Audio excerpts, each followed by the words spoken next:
मस्त बना देणगे बीबा, नचण ला देणगे बीबा, हो ना जाई मस्तां दे वेड़े, मस्त बना देणगे बीबा ना। 12 गीतां दे विच चलो कोई 6-7 गीत कल्लियां गा लूँगा मैं, पर 5-6 कोलैबोरेशन इदां दियां कि ਜਿਹੜੀਆਂ ਜਾਂ ਇੱਧਰਲੇ ਪੰਜਾਬ ਤੋਂ ਜਾਂ ਉਧਰਲੇ ਪੰਜਾਬ ਤੋਂ ਜਿਹੜੇ ਆਰਟਿਸਟ ਮੰਝੇ ਹੋਏ ਆਰਟਿਸਟ ਜੀ, ਤਾਂ ਉਹਨਾਂ ਨੂੰ ਜ਼ਰੂਰ ਕਹੂੰਗਾ ਕਿ ਆਪਾਂ ਰਲ ਕੇ ਕੋਈ ਗੀਤ ਗਾਈਏ। ਕੀ ਤੁਹਾਡੀ ਨਜ਼ਰ ਦੇ ਵਿੱਚ ਅੱਜ ਇਹ ਗੱਲ ਕਿੱਥੋਂ ਤੱਕ ਸੱਚਾਈ ਦੇ ਨਾਲ ਖੜਦੀ ਹੈ ਕਿ ਜਦੋਂ ਤੱਕ ਕਿਸੇ ਗੀਤ ਤੇ 15 ਲੱਖ 10 ਲੱਖ ਨਹੀਂ ਲਾ ਦਿੱਤਾ ਜਾਂਦਾ, ਜਦੋਂ ਤੱਕ ਉਹਦੀ ਵੀਡੀਓ ਪ੍ਰਭਾਵਿਤ ਨਹੀਂ ਬਣਾ ਦਿੱਤੀ ਜਾਂਦੀ, ਉਹ ਗਾਣਾ ਹਿੱਟ ਨਹੀਂ ਹੁੰਦਾ? ਪਹਿਲਾ ਗੀਤ ਸੀ ਨਾ ਜਿਹੜਾ ਜਿਨ੍ਹਾਂ ਨੂੰ ਤੂੰ ਦੱਸਦਾ ਕੋਈ ਹੋਰ ਹੀ ਅੱਖਾਂ ਨੇ, ਮੇਰਾ ਦੋਸਤ ਹੈ KV ਸਿੰਘ ਬਰਨਾਲੇ ਤੋਂ ਹੈ ਜੀ, ਤੇ ਬਾਬਾ ਬੇਲੀ ਹੋਰਾਂ ਨੇ ਉਹ ਗੀਤ ਲਿਖਿਆ ਸੀ, ਯੂਨੀਵਰਸਿਟੀ ਅਸੀਂ ਇਕੱਠੇ ਪੜ੍ਹੇ, 7 ਰੁਪਈਆਂ 'ਚ ਗੀਤ ਬਾਬੇ ਨੇ ਮੈਨੂੰ ਦਿੱਤਾ ਸੀ। ਕੁਟੀਆ 'ਚ ਹੀ ਉੱਥੇ ਮੈਂ ਬਰੋਟੇ ਨਾਲ ਢੋਲ ਲਾਈ ਬੈਠਾ, ਉੱਥੇ ਸ਼ੂਟ ਕਰ ਲਿਆ ਸੀ, ਉਹ ਦੀਪ ਹੋਰਾਂ ਨੇ ਸ਼ੂਟ ਕੀਤਾ, ਤਾਂ ਇਹਨਾਂ ਨੇ ਇੱਦਾਂ ਹੀ YouTube 'ਤੇ ਪਾਤਾ ਉਸ ਗੀਤ ਨੂੰ, ਤਾਂ ਉਹ ਮੇਰੀ ਜ਼ਿੰਦਗੀ ਦਾ ਪਹਿਲਾ ਗੀਤ ਸੀ। ਕੋਈ ਪ੍ਰਮੋਸ਼ਨ ਨਹੀਂ ਉਹਦੀ, ਕੋਈ YouTube ਐਡ ਨਹੀਂ, ਕੁਛ ਨਹੀਂ ਹੈ, ਕੋਈ ਉਹਦਾ ਵੀਡੀਓ ਵੀ ਸਰਦਾ ਵਰਦਾ ਇਹ ਵੀਡੀਓ ਸੀ।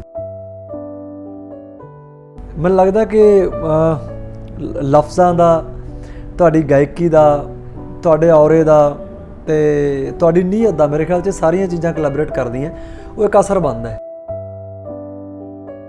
ਅੱਜ ਜੋ ਕੁਝ ਚੱਲ ਰਿਹਾ ਹੈ ਸਾਡੇ ਸਮਾਜ ਦੇ ਵਿੱਚ, ਸਾਡੇ ਆਲੇ ਦੁਆਲੇ, ਕੀ ਉਹ ਬੇਪਰਵਾਹੀ ਔਰ ਲਾਪਰਵਾਹੀ ਅਜੇ ਵੀ ਅਜਿਹੀ ਹੈ, ਜਾਂ ਫਿਰ ਅੱਜ ਖੁਦ ਦੇ ਨਾਲ ਗੱਲਾਂ ਕਰਦੇ ਹੋ, ਸਵਾਲ ਕਰਦੇ ਹੋ ਕਿ ਸਾਰੀ ਉਮਰ ਜੀ ਬਸ ਐਂ ਲੰਘ ਜੇ ਕਿ ਇਹ ਪੰਜਾਬ ਮੇਰਾ ਪਰਿਵਾਰ ਹੈ, ਤੇ ਗੀਤਾਂ ਰਾਹੀਂ ਵੀ ਆਪਦੀ ਸੇਵਾ ਬੇਸ਼ੱਕ ਕਰਦਾ ਰਹੂੰਗਾ, ਪਰ ਨਾਲ ਨਾਲ ਬਸ ਇਹ ਹੈ ਕਿ ਫਿਜ਼ੀਕਲੀ ਵੀ ਮੈਂ ਲੋਕਾਂ ਨੂੰ ਮਿਲਦਾ ਰਹਾਂ, ਕੋਈ ਦੁੱਖ ਸੁੱਖ ਆਉਂਦਾ ਉਹਦੇ ਵਿੱਚ ਵੀ ਉਹਨਾਂ ਦਾ ਭਾਈਵਾਲ ਬਣ ਕੇ ਤੇ ਉਹਨਾਂ ਦੇ ਨਾਲ ਖੜਦਾ ਰਹਾਂ। ਬਸ ਹੁਣ ਇਹ ਚੀਜ਼ਾਂ ਜ਼ਰੂਰ ਲੱਗਦੀਆਂ ਕਿ ਮਨ ਨੂੰ ਕਰਨੀਆਂ ਚਾਹੀਦੀਆਂ। ਸੋ ਇੰਡਸਟਰੀ ਨੇ ਬਹੁਤ ਸਾਰਾ ਸਾਥ ਦਿੱਤਾ ਹੈ, ਬਾਕੀ ਸਾਰਿਆਂ ਦੇ ਆਪਣੇ ਆਪਣੇ ਰੁਝੇਵੇਂ, ਆਪਣੇ ਆਪਣੇ ਪਰਿਵਾਰ ਹੈ, ਜਿੱਤੋਂ ਜਿੰਨਾ ਸਰਿਆ ਉਹਨਾਂ ਕੀਤਾ। ਪੈਂਡੇ ਲੰਮੀਆਂ ਨੇ ਰਾਵਾਂ ਇਸ਼ਕ ਦੀਆਂ, ਦਰਦ ਜ਼ਿਗਰ ਸਖਤ ਸਜ਼ਾਵਾਂ ਇਸ਼ਕ ਦੀਆਂ। ਅੱਲਾ ਮੇਰੇ ਖਿਆਲ 'ਚ ਮੇਰੇ ਲਈ ਜੇ ਰੋਣ ਵਾਲਾ ਸਭ ਤੋਂ ਵਧੀਆ ਸੌਦਾ ਨਾ, ਜੇ ਕਿਤੇ ਕਹਿਣਾ ਹੋਵੇ ਕਿ ਅੱਖਾਂ ਦੀਆਂ ਭਰਨ ਨੂੰ ਜੀ ਕਰਦਾ, ਮਨ ਜਾ ਹੌਲਾ ਕਰਨ ਨੂੰ ਜੀ ਕਰਦਾ, ਤਾਂ ਇਹ ਉਹ ਗੀਤ ਨੇ ਕਿ ਜਿਹੜੇ ਮੇਰੀ ਬਹੁਤ ਹੈਲਪ ਕਰਦੇ ਆ। ਮੈਂ 35 ਦਾ ਹੋ ਚੱਲਿਆ, ਤੇ ਜਦੋਂ ਦੀ ਮੈਂ ਸੁਰਤ ਸਾਂਭੀ ਹੈ, ਜਦੋਂ ਦੇ ਮੈਂ ਸਰਕਾਰਾਂ ਦੇ ਪਲਾਨ ਦੇਖੇ ਆ, ਸਰਕਾਰਾਂ ਉਹਨਾਂ ਖਰਾ ਨਹੀਂ ਉਤਰਦੀਆਂ ਜਿੰਨੀਆਂ ਜ਼ੁਬਾਨਾਂ ਇਹ ਕੰਪੇਨ ਟਾਈਮ ਕਰਦੀਆਂ ਜੀ। ਹੁਣ ਪੰਜਾਬ ਉਹ ਨਹੀਂ ਹੈ ਕਿ ਅਸੀਂ 2 ਪ੍ਰਸ਼ਾਦਿਆਂ ਤੇ ਅੰਬ ਦਾ ਅਚਾਰ ਰੱਖ ਕੇ ਖਾਣ ਵਾਲੇ, ਅਸੀਂ ਹੁਣ ਨਹੀਂ, ਉਹ ਨਹੀਂ ਰਹਿ ਗਏ। ਹੁਣ ਪੰਜਾਬ ਉਹ ਨਹੀਂ ਰਹਿ ਗਿਆ ਕਿ ਇੱਕ ਕੱਚਾ ਜਿਹਾ ਘਰ ਹੈ ਤੇ ਇੱਕ ਸੁਭਾਅ ਦੇ ਵਿੱਚ ਹੀ 15-15 20-20 ਜਾਣੇ ਪਏ ਆ। ਹੁਣ ਸਾਡੀਆਂ ਵੀ ਇੱਛਾਵਾਂ ਬਹੁਤ ਵੱਧ ਗਈਆਂ, ਹੁਣ ਸਾਨੂੰ ਮਹਿਲਾਂ ਦੀ ਇੱਛਾ ਹੋ ਗਈ ਹੈ, ਹੁਣ ਸਾਨੂੰ ਮਹਿੰਗੇ ਕੱਪੜਿਆਂ ਦੀ ਇੱਛਾ ਹੋ ਗਈ, ਹੁਣ ਸਾਨੂੰ ਚੰਡੀਗੜ੍ਹ ਵਰਗੇ ਸ਼ਹਿਰਾਂ ਦੇ ਵਿੱਚ 5-5 ਹਜ਼ਾਰ ਦੇ ਬਿੱਲ ਪਾੜਨ ਦੀ ਇੱਛਾ ਹੋ ਗਈ ਰੈਸਟੋਰੈਂਟਾਂ 'ਚ ਖਾਣਿਆਂ ਦੀ। ਇੱਕ ਦੌਰ ਸੀਗਾ ਜਦੋਂ ਗੀਤ ਸੰਗੀਤ ਦੇ ਜ਼ਰੀਏ ਸੱਭਿਆਚਾਰ ਨੂੰ ਪਰੋਸਿਆ ਜਾਂਦਾ ਸੀ। ਸਾਡੀ ਲੋਕ ਕਥਾਵਾਂ ਦੀ ਗੱਲ ਕਰੀਏ, ਅਸੀਂ ਯੋਧਿਆਂ ਦੀ ਗੱਲ ਕਰੀਏ, ਜਾਂ ਅਸੀਂ ਮਤਲਬ ਕਿ ਵੀਰ ਹੈ ਨਾ, ਵੀਰ ਜਵਾਨ ਜਿਹੜੇ ਹੁੰਦੇ ਸੀ ਉਹਨਾਂ ਦੀ ਗੱਲ ਕਰੀਏ, ਉਹਨਾਂ ਨੂੰ ਪਰੋਸਿਆ ਜਾਂਦਾ ਸੀਗਾ। ਜਦ ਕਿ ਅੱਜ ਜਿਹੜਾ ਕਲਾਕਾਰ ਹੈ ਉਹ ਆਪਣੀਆਂ ਹੀ ਕਥਾਵਾਂ ਗਾਉਂਦਾ ਹੈ। ਜੇ ਸਾਰਾ ਕੁਝ ਸਾਧਾਂ ਦਾ ਹੀ ਮਸਤਾਂ ਦਾ ਹੀ ਵਿਹੜਾ ਹੋ ਜੇ, ਫਿਰ ਤਾਂ ਚਰਚਾ ਹੀ ਨਹੀਂ ਕੋਈ ਹੈਗੀ। ਚਰਚਾ ਕਿਉਂ ਬਣੀ? ਕਿਉਂਕਿ ਸਮਾਜ ਹੈ, ਨਹੀਂ ਤਾਂ ਸਾਰੇ ਚੁੱਪ ਹੈ। ਫਿਰ ਤਾਂ ਜਿਵੇਂ ਸਾਧੂ ਹੈ, ਜਾਣੀ ਘੰਟਿਆਂ ਬੱਧੀ ਚੁੱਪ ਬੈਠੇ ਰਹਿੰਦੇ ਹੁੰਦੇ, ਕੋਈ ਗੱਲ ਹੀ ਨਹੀਂ ਕਰਦੇ ਉਹ। ਸੋ ਇਹ ਤਾਂ ਸਮਾਜ ਦਾ ਅੰਗ ਹੈ, ਇਹ ਤਾਂ ਬੇਸ਼ੱਕ ਨਾਲ ਨਾਲ ਚੱਲਣੇ ਹੈ, ਪਰ ਰੌਲਾ ਇਹ ਹੈ ਕਿ ਸਾਡੇ ਸਮਾਜ 'ਤੇ ਹੈ ਕਿ ਅਸੀਂ ਕੀ ਸੁਣਨਾ, ਸਾਡੇ ਨੌਜਵਾਨ ਹੈ। ਤਾਂ ਹੁਣ ਰੌਲਾ ਉਹੀ ਹੈ ਕਿ ਬੇਸਿਕਸ 'ਤੇ ਕੰਮ ਨਹੀਂ ਹੋਇਆ ਹੋਇਆ। ਕੰਟੈਂਟ ਨੋ ਡਾਊਟ ਜ਼ਿਆਦਾ ਪ੍ਰੋਡਕਟ ਉਹੀ ਆ ਰਹੇ ਆ ਜਿਹੜੇ ਸਾਡੇ ਕੰਮ ਦੇ ਨਹੀਂ, ਉਹ ਇਕੱਲੇ ਆਰਟ ਨੂੰ ਲੈ ਕੇ ਨਹੀਂ, ਸਭ ਪਾਸੇ ਉਹ ਆ ਰਹੇ ਆ। ਇਸ ਕਰਕੇ ਸਾਡੇ ਯੰਗਸਟਰ ਨੂੰ ਵੀ ਜਿਹੜੇ ਗਵਾਚ ਰਹੇ ਆ ਜਾਂ ਇਹਨਾਂ ਚੀਜ਼ਾਂ 'ਚ ਉਲਝ ਰਹੇ ਆ, ਉਹਨਾਂ ਦਾ ਬੇਸਿਕਲੀ ਫੰਡਾ ਹੀ ਨਹੀਂ ਕਲੀਅਰ। ਸਤਿ ਸ਼੍ਰੀ ਅਕਾਲ ਜੀ ਸਾਰਿਆਂ ਨੂੰ, ਮੈਂ ਹਾਂ ਕਮਾਇਨੀ ਸ਼ਰਮਾ ਤੇ ਤੁਸੀਂ ਸਾਰੇ ਵੇਖ ਰਹੇ ਹੋ ਰੋਜ਼ਾਨਾ ਸਪੋਕਸਮੈਨ। ਦੋਸਤੋ, ਅੱਜ ਜਿਹੜੇ ਫਨਕਾਰ ਮੇਰੇ ਨਾਲ ਨੇ ਨਾ, ਉਹ ਬੇਪਰਵਾਹ ਵੀ ਹੈ ਤੇ ਲਾਪਰਵਾਹ ਵੀ। ਉਹਨਾਂ ਨੇ ਇੱਕ ਵੱਖਰਾ ਹੀ ਰਾਹ ਅਖਤਿਆਰ ਕੀਤਾ ਔਰ ਅੱਜ ਵੀ ਉਸੇ ਰਾਹ ਤੇ ਤੁਰਦੇ ਜਾ ਰਹੇ ਨੇ। ਲੇਕਿਨ ਅੱਜ ਵੀ ਉਹਨਾਂ ਦੇ ਗੀਤ ਸਾਨੂੰ ਸਾਰਿਆਂ ਨੂੰ ਨਾ ਕੇਵਲ ਪ੍ਰਭਾਵਿਤ ਕਰਦੇ ਨੇ, ਬਲਕਿ ਨਾਲ ਦੇ ਨਾਲ ਕਿਤੇ ਨਾ ਕਿਤੇ ਉਤਸ਼ਾਹਿਤ ਵੀ ਕਰਦੇ ਨੇ। ਕਿਸਾਨੀ ਦੀ ਗੱਲ ਕਰੀਏ ਜਾਂ ਫਿਰ ਸਾਡੇ ਵਰਗੇ ਆਮ ਲੋਕਾਂ ਦੀ। ਸੋ ਮੈਂ ਸਵਾਗਤ ਕਰਨਾ ਚਾਹਾਂਗੀ ਕਨਵਰ ਗਰੇਵਾਲ ਜੀ ਦਾ। ਬਹੁਤ ਬਹੁਤ ਸਵਾਗਤ ਹੈ ਭਾਜੀ ਜੀ। ਬਹੁਤ ਬਹੁਤ ਆਦਰ ਸਤਿਕਾਰ ਤੁਹਾਡਾ ਵੀ, ਔਰ ਸਾਡੇ ਇਸ ਨੈਟਵਰਕ ਜ਼ਰੀਏ ਜਿੰਨੇ ਵੀ ਪਰਿਵਾਰ ਸਾਨੂੰ ਸੁਣ ਦੇਖ ਰਹੇ ਹੈ, ਤੁਹਾਡੇ ਸਾਰਿਆਂ ਲਈ ਵੀ ਬਹੁਤ ਬਹੁਤ ਆਦਰ ਸਤਿਕਾਰ। ਸੋ ਵੈਸੇ ਤਾਂ ਅਸੀਂ ਦੇਖਦੇ ਹਾਂ ਕਿ ਤੁਹਾਡੇ ਗੀਤਾਂ ਦੀ ਜੇਕਰ ਗੱਲ ਕਰੀਏ, ਉਹ ਅੱਜ ਵੀ ਵੱਖਰੇ ਹੀ ਨੇ। ਤੁਸੀਂ ਜਿਹੜਾ ਰਾਹ ਚੁਣਿਆ ਸੀ ਅੱਜ ਵੀ ਤੁਸੀਂ ਉਸੇ ਰਾਹ 'ਚ ਹੋ। ਤਾਂ ਹਾਲਾਂਕਿ ਬਹੁਤ ਸਾਰੇ ਕਮਿਟ ਵੀ ਕਰਦੇ ਆ ਜਦੋਂ ਆਉਂਦੇ ਵੀ ਹੈ ਤੇ ਵਾਅਦੇ ਵੀ ਕਰਦੇ ਨੇ ਵੀ ਅਸੀਂ ਅਜਿਹੀ ਗਾਇਕੀ ਨੂੰ ਹੀ ਅੱਗੇ ਲੈ ਕੇ ਜਾਵਾਂਗੇ, ਪਰ ਸਮਹਾਉ ਕਮਰਸ਼ੀਅਲ ਹੋ ਜਾਂਦੇ ਨੇ। ਲੇਕਿਨ ਤੁਸੀਂ ਹੁਣ ਐਲਬਮ ਲੈ ਕੇ ਆ ਰਹੇ ਹੋ ਫੁੱਲ ਫਲੈਜਡ, ਬਾਵਜੂਦ ਇਸ ਦੇ ਤੁਹਾਡੇ ਗੀਤ ਕੁਝ ਹੱਦ ਤੱਕ ਮੈਨੂੰ ਅੰਦਾਜ਼ਾ ਹੈ ਕਿ ਕਿਹੋ ਜਿਹੇ ਨੇ, ਕਿਉਂਕਿ ਮੈਂ ਤੁਹਾਨੂੰ ਬਾਅਦ 'ਚ ਦੱਸਾਂਗੀ ਕਿ ਕਿਵੇਂ ਅੰਦਾਜ਼ਾ ਹੈ। ਲੇਕਿਨ ਮੈਂ ਪਹਿਲੇ ਐਲਬਮ ਬਾਰੇ ਜਾਣਨਾ ਚਾਹਾਂਗੀ ਔਰ ਉਸ ਤੋਂ ਪਹਿਲੇ ਤੁਹਾਨੂੰ ਬਹੁਤ ਬਹੁਤ ਮੁਬਾਰਕਾਂ ਜੀ। ਬਹੁਤ ਸ਼ੁਕਰੀਆ ਤੁਹਾਡਾ। ਐਲਬਮ ਦਾ ਇਦਾਂ ਸੀਗਾ ਜੀ ਕਿ ਬਹੁਤ ਟਾਈਮ ਹੋ ਗਿਆ। ਵੈਸੇ ਵੀ ਮੈਂ ਨਾ ਰਿਲੀਜ਼ ਬਹੁਤ ਘੱਟ ਹੋਇਆ। ਮੈਂ ਖਾੜਾ ਤਾਂ 7 ਵਰਿਆਂ ਦਾ ਕੈਰੀਅਰ ਹੈ ਮੇਰਾ, ਤੇ 7 ਵਰਿਆਂ 'ਚ ਮੈਂ ਖਾੜਾ ਤਾਂ 1250 ਪਲੱਸ ਲਾਤਾ ਆਲ ਓਵਰ ਦਾ ਵਰਲਡ। ਕੀ ਬਾਤ। ਪਰ ਮੈਂ ਇੱਦਾਂ ਰਿਲੀਜ਼ ਨਹੀਂ ਬਹੁਤ ਜ਼ਿਆਦਾ ਹੋਇਆ। ਕਈ ਮੇਰੇ ਆਸੇ-ਪਾਸੇ ਵਾਲੇ ਲੋਕ ਵੀ ਮੈਨੂੰ ਕਹਿੰਦੇ ਯਾਰ ਤੂੰ ਖਾੜਿਆਂ 'ਚ ਹੀ ਦਿਖਦਾ, ਟੀਵੀ 'ਚ ਤਾਂ ਤੂੰ ਆਉਂਦਾ ਨਹੀਂ ਜੀ। ਉਹਦਾ ਕਾਰਨ ਇਹ ਸੀ ਯਾਰ, ਇੱਕ ਦਿਨ ਅਸੀਂ ਬੈਠੇ ਵੈਸੇ ਹੀ ਗਿਣਨ ਲੱਗ ਗਏ ਕਿ ਯਾਰ ਗਾਣੇ ਗੁਣੇ ਕਿੰਨੇ ਕਹੇ ਆ, ਤਾਂ ਮੈਂ ਇੱਦਾਂ ਹੀ ਕਹਿਣ ਲੱਗ ਗਿਆ ਕਿ ਪਹਿਲਾਂ 2 ਟੇਪਾਂ 2013 'ਚ ਆਈਆਂ ਸੀ ਜੀ ਪਹਿਲਾਂ, ਜਦੋਂ ਮੈਂ ਸ਼ੁਰੂ ਹੋਇਆ 2013 'ਚ। ਤੇ ਉਸ ਤੋਂ ਬਾਅਦ ਤੁਸੀਂ ਲਾ ਲਓ ਇੱਕ ਗੀਤ ਆਇਆ ਸੀ ਜਿੱਥੇ ਚੱਲੇਗਾ ਚੱਲੂਗੀ ਨਾਲ ਤੇਰੇ, ਟਿਕਟਾਂ 2 ਲੈ ਲਈ। ਹਾਂਜੀ। ਫਿਰ ਆਇਆ ਸੀ ਇੱਕ ਤੈਨੂੰ ਰਾਂਝਾ ਜਾਣ ਲਿਆ ਵੇ ਮੈਂ ਹੀਰ ਬਣੀ ਤੇਰੀ। ਫਿਰ ਇੱਕ ਮਸਤਾਨਾ ਜੋਗੀ, ਤੱਕਿਆ ਮੈਂ ਬਾਬਰ ਦੇ ਦਰਬਾਰ, ਤੂੰ ਬਾ ਵੱਜਦਾ ਝਨਾਹ ਤੋਂ ਸੁਣੇ ਪਾਰ ਜੋਗੀ ਆ। ਤੇ ਉਸ ਤੋਂ ਬਾਅਦ ਮੇਰੇ ਖਿਆਲ 'ਚ 1-2 ਗੀਤ ਹੋਰ ਆਏ ਹੋਣਗੇ। 6 ਸਾਲਾਂ 'ਚ 6 ਗੀਤ ਆਏ ਨੇ ਜਿਹੜੇ ਅਫੀਸ਼ੀਅਲੀ ਕਿਸੇ ਕੰਪਨੀ ਨੇ ਕਿਸੇ ਲੇਬਲ ਨੇ ਰਿਲੀਜ਼ ਕੀਤੇ ਆ। ਸੋ ਲੰਬਾ ਟਾਈਮ ਸੀ, ਤਾਂ ਹੁਣ ਚਿੱਤ ਕਰਦਾ ਸੀ ਕਿ ਕੋਈ ਇਸ ਤਰ੍ਹਾਂ ਦਾ ਕੋਈ ਕਰੀਏ ਕੁਛ। ਸੋ ਹੁਣ ਟਾਈਮ ਸੀ ਸਾਡੇ ਕੋਲੇ, ਤਾਂ ਇੱਕ ਲੋਕਡਾਊਨ ਕਰਕੇ ਸਾਨੂੰ ਕਾਫੀ ਟਾਈਮ ਮਿਲਿਆ। ਅੰਦੋਲਨ 'ਚ ਵੀ ਟਾਈਮ ਬਹੁਤ ਸੋਹਣਾ ਚਲੋ ਜਾਣੀ ਮਹਾਰਾਜ ਨੇ ਉਹ ਦਿੱਤਾ ਗਿਆ, ਤੇ ਨਾਲ ਅਸੀਂ ਇੱਧਰ ਵੀ ਇੱਕ ਸਟੂਡੀਓ 'ਚ ਕੰਮ ਕਰਦੇ ਰਹੇ। ਤਾਂ ਹੁਣ ਅਸੀਂ ਇੱਕ ਸਾਲ ਦਾ ਵੀਰ ਮੇਰੇ ਕਰਿਆ ਸਾਰਾ ਪਲਾਨ ਆਊਟ ਜੀ। 1 ਸਾਲ 12 ਮਹੀਨਿਆਂ 'ਚ 12 ਗੀਤ ਕਰਾਂਗੇ। ਕੀ ਬਾਤ। ਹਰ ਮਹੀਨੇ ਇੱਕ ਗੀਤ ਕਰਾਂਗੇ। ਬਾਕੀ ਇੱਕ ਆਏ ਸੀ ਜਿਹੜੇ ਆਰਟਿਸਟਾਂ ਨੂੰ ਮੈਂ ਪਿਆਰ ਕਰਦਾ ਨਾ, ਜਿਹੜੇ ਮੈਨੂੰ ਚੰਗੇ ਲੱਗਦੇ ਆ, ਬਹੁਤ ਚੰਗੇ ਲੱਗਦੇ ਆ। ਵੈਸੇ ਸਾਰੇ ਕਲਾਕਾਰ ਹੀ ਚੰਗੇ ਲੱਗਦੇ ਆ, ਪਰ ਜਿਨ੍ਹਾਂ ਨੂੰ ਤੁਸੀਂ ਅਕਸਰ ਕਾਰਾਂ 'ਚ ਆਪਣੀ ਸੁਣਦੇ ਹੋ ਜੀ, ਉਹਨਾਂ 'ਚੋਂ ਕੁਝ ਕਲਾਕਾਰ ਐਸੇ ਸੀ ਕਿ ਜਿਨ੍ਹਾਂ ਨੂੰ ਗਾਉਣ ਨੂੰ ਚਿੱਤ ਕਰਦਾ ਸੀ।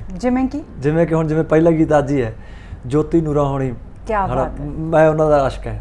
ਮੈਨੂੰ ਹਾਲਾਂਕਿ ਉਮਰ 'ਚ ਮੈਥੋਂ ਬਹੁਤ ਛੋਟੇ ਨੇ ਉਹ, ਪਰ ਮੈਨੂੰ ਉਹਨਾਂ ਦੀ ਗਾਇਕੀ ਪ੍ਰਭਾਵਿਤ ਕਰਦੀ ਹੈ, ਜਿਵੇਂ ਹੋਰ ਬਹੁਤ ਸਾਰੇ ਸੱਜਣਾਂ ਨੂੰ ਕਰਦੀ ਹੈ। ਮਾਰਫਤ ਗਾਉਂਦੇ ਆ। ਤਾਂ ਪਹਿਲਾ ਗੀਤ ਉਹਨਾਂ ਨਾਲ ਹੈ, ਜਿਵੇਂ ਅਗਲਾ ਗੀਤ ਰਿਚਾ ਸ਼ਰਮਾ ਹੋਰਾਂ ਨਾਲ ਹੈ, ਉਹ ਮੈਨੂੰ ਬਹੁਤ ਚੰਗੇ ਲੱਗਦੇ ਆ। ਪਾਕਿਸਤਾਨ ਤੋਂ ਆਰਫ ਲੋਹਾਰ ਸਾਹਿਬ ਹੈ, ਉਸ ਤੋਂ ਅਗਲਾ ਜਿਹੜੀ ਇਸ ਤਰ੍ਹਾਂ ਦੀਆਂ ਕੋਲੈਬੋਰੇਸ਼ਨ ਆ ਨਾ, ਜਿਵੇਂ ਬੇਬੇ ਆਬਿਦਾ ਪ੍ਰਵੀਨ ਹੋਰਾਂ ਨਾਲ ਵੀ ਸਾਡੀ ਗੱਲ ਚੱਲ ਰਹੀ ਹੈ। ਤਾਂ ਜਿਹੜੇ ਪਾਕਿਸਤਾਨ ਤੋਂ ਆਰਟਿਸਟ ਮੈਨੂੰ ਚੰਗੇ ਲੱਗਦੇ ਸੀ ਕਿ 12 ਗੀਤਾਂ ਦੇ ਵਿੱਚ ਚਲੋ ਕੋਈ 6-7 ਗੀਤ ਇਕੱਲਿਆਂ ਗਾ ਲੂੰਗਾ ਮੈਂ, ਪਰ 5-6 ਕੋਲੈਬੋਰੇਸ਼ਨ ਇੱਦਾਂ ਦੀਆਂ ਕਿ ਜਿਹੜੀਆਂ ਜਾਂ ਇੱਧਰਲੇ ਪੰਜਾਬ ਤੋਂ ਜਾਂ ਉੱਧਰਲੇ ਪੰਜਾਬ ਤੋਂ ਜਿਹੜੇ ਆਰਟਿਸਟ ਮੰਝੇ ਹੋਏ ਆਰਟਿਸਟ ਜੀ, ਤਾਂ ਉਹਨਾਂ ਨੂੰ ਜ਼ਰੂਰ ਕਹੂੰਗਾ ਕਿ ਆਪਾਂ ਰਲ ਕੇ ਕੋਈ ਗੀਤ ਗਾਈਏ। ਸੋ ਅੱਜ ਸ਼ੁਰੂਆਤ ਹੈ। ਮੈਨੂੰ ਪੂਰਾ ਯਕੀਨ ਹੈ ਕਿ ਇਸ ਸ਼ੁਰੂਆਤ ਨੂੰ ਹੀ ਭਰਵਾਂ ਹੁੰਗਾਰਾ ਮਿਲਣ ਵਾਲਾ ਹੈ, ਬਟ ਆਮ ਸ਼ੋਰ ਕਿ ਪੂਰੀ ਐਲਬਮ ਨੂੰ ਹੀ ਲੋਕੀ ਬਹੁਤ ਪਿਆਰ ਦੇਣਗੇ। ਔਰ ਉਹਦੇ ਵਿੱਚੋਂ ਇੱਕ ਖਾਸ ਜਿਹੜਾ ਤੁਹਾਡਾ ਗੀਤ ਤੁਸੀਂ ਤਿਆਰ ਕੀਤਾ, ਉਹਦਾ ਮੈਨੂੰ ਵੀ ਬਹੁਤ ਮਤਲਬ ਖਾਸੀ ਉਡੀਕ ਹੈ। ਔਰ ਕਿਉਂਕਿ ਮੈਂ ਸ਼ਿਵ ਜੀ ਦੀ ਭਗਤ ਹਾਂ, ਸੋ ਮੈਨੂੰ ਲੱਗਦਾ ਕਿ ਤੁਹਾਨੂੰ ਕਿਤੇ ਨਾ ਕਿਤੇ ਆਈਡੀਆ ਲੱਗ ਗਿਆ ਹੋਵੇਗਾ। ਤੁਸੀਂ ਸੁਣ ਰੱਖਿਆ?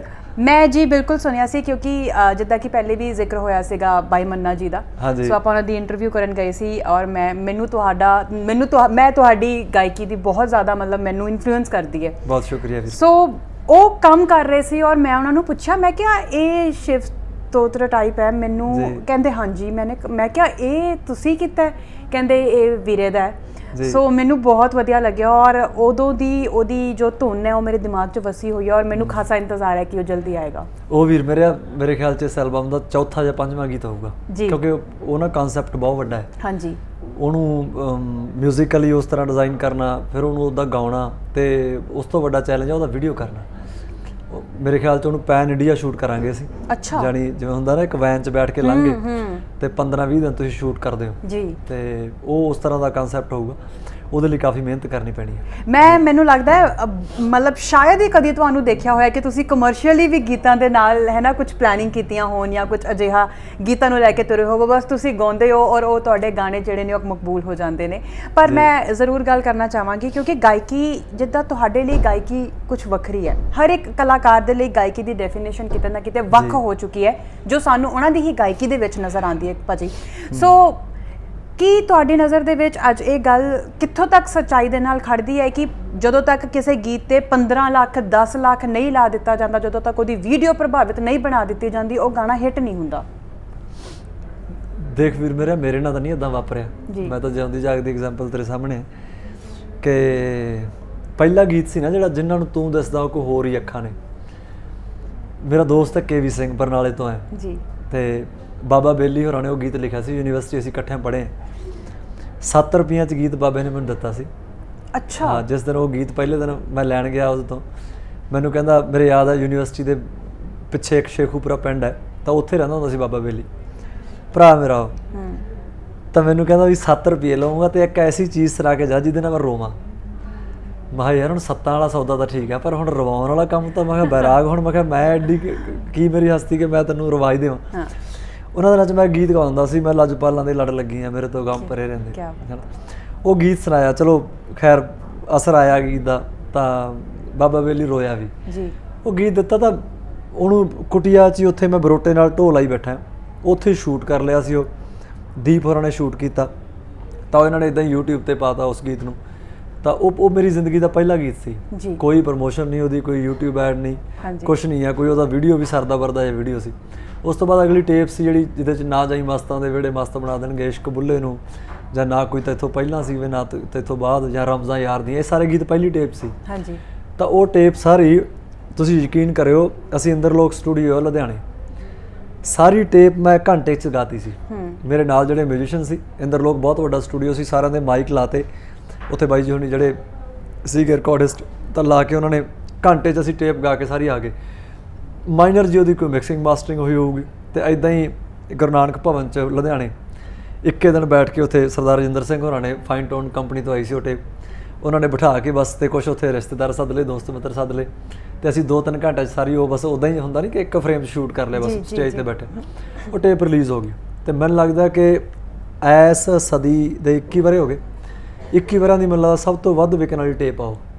ਉਹ ਬੱਸਾਂ 'ਚ ਕੀ, ਟਰੱਕਾਂ 'ਚ ਕੀ, ਕਾਰਾਂ 'ਚ ਕੀ, ਬਾਹਰਲੇ ਮੁਲਕਾਂ 'ਚ ਕੀ, ਇੱਥੇ ਕੀ, ਮੈਨੂੰ ਨਹੀਂ ਲੱਗਦਾ ਕਿਸੇ ਨੇ ਉਹ ਗੀਤ ਨਹੀਂ ਸੁਣੇ ਹੋਣੇ। ਸੋ ਲੱਖਾਂ ਦੇ ਵਿੱਚ ਉਹ CD ਵਿਕੀ ਸੀ।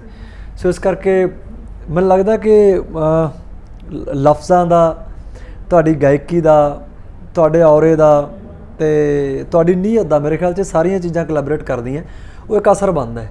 ਜਦੋਂ ਅਸਰ ਤੁਹਾਡਾ ਮਹਾਰਾਜ ਨਹੀਂ ਉਹ ਆਡੀਅנס 'ਤੇ ਪੈਂਦਾ ਹੈ ਨਾ, ਤਾਂ ਫਿਰ ਵਕਤ ਦਾ ਅਤੇ ਸਰੋਤੇ ਦਾ ਇੱਕ ਉਹ ਤਾਲਮੇਲ ਬਣਦਾ, ਅਤੇ ਉਹ ਚੀਜ਼ਾਂ ਮਕਬੂਲ ਹੁੰਦੀਆਂ ਨਾ ਕਿ ਨੋ ਡਾਊਟ ਅੱਜ ਯੁੱਗ ਹੈ ਇਹਨਾਂ ਸਾਰੀਆਂ ਚੀਜ਼ਾਂ ਦਾ, ਆਪਾਂ ਮੁੱਕਰ ਨਹੀਂ ਸਕਦੇ ਇਸ ਚੀਜ਼ ਤੋਂ ਵੀ। ਸਭ ਚੀਜ਼ਾਂ ਮੇਰੇ ਖਿਆਲ 'ਚ ਆਪਣੀ ਆਪਣੀ ਥਾਂ 'ਤੇ ਜਾਇਜ਼ ਨੇ, ਪਰ ਮੇਰੇ ਖਿਆਲ 'ਚ ਕਿ ਜਿਹੜਾ ਉਹ ਅਸਰ ਅਤੇ ਨੀਅਤ ਹੈ ਨਾ, ਉਹ ਪਿਓਰਿਟੀ ਬੇਸ 'ਤੇ ਹੁੰਦੀ ਹੈ, ਉਸ ਤੋਂ ਬਾਅਦ ਸਾਰੀਆਂ ਚੀਜ਼ਾਂ ਸੈਕੰਡਰੀ ਨੇ।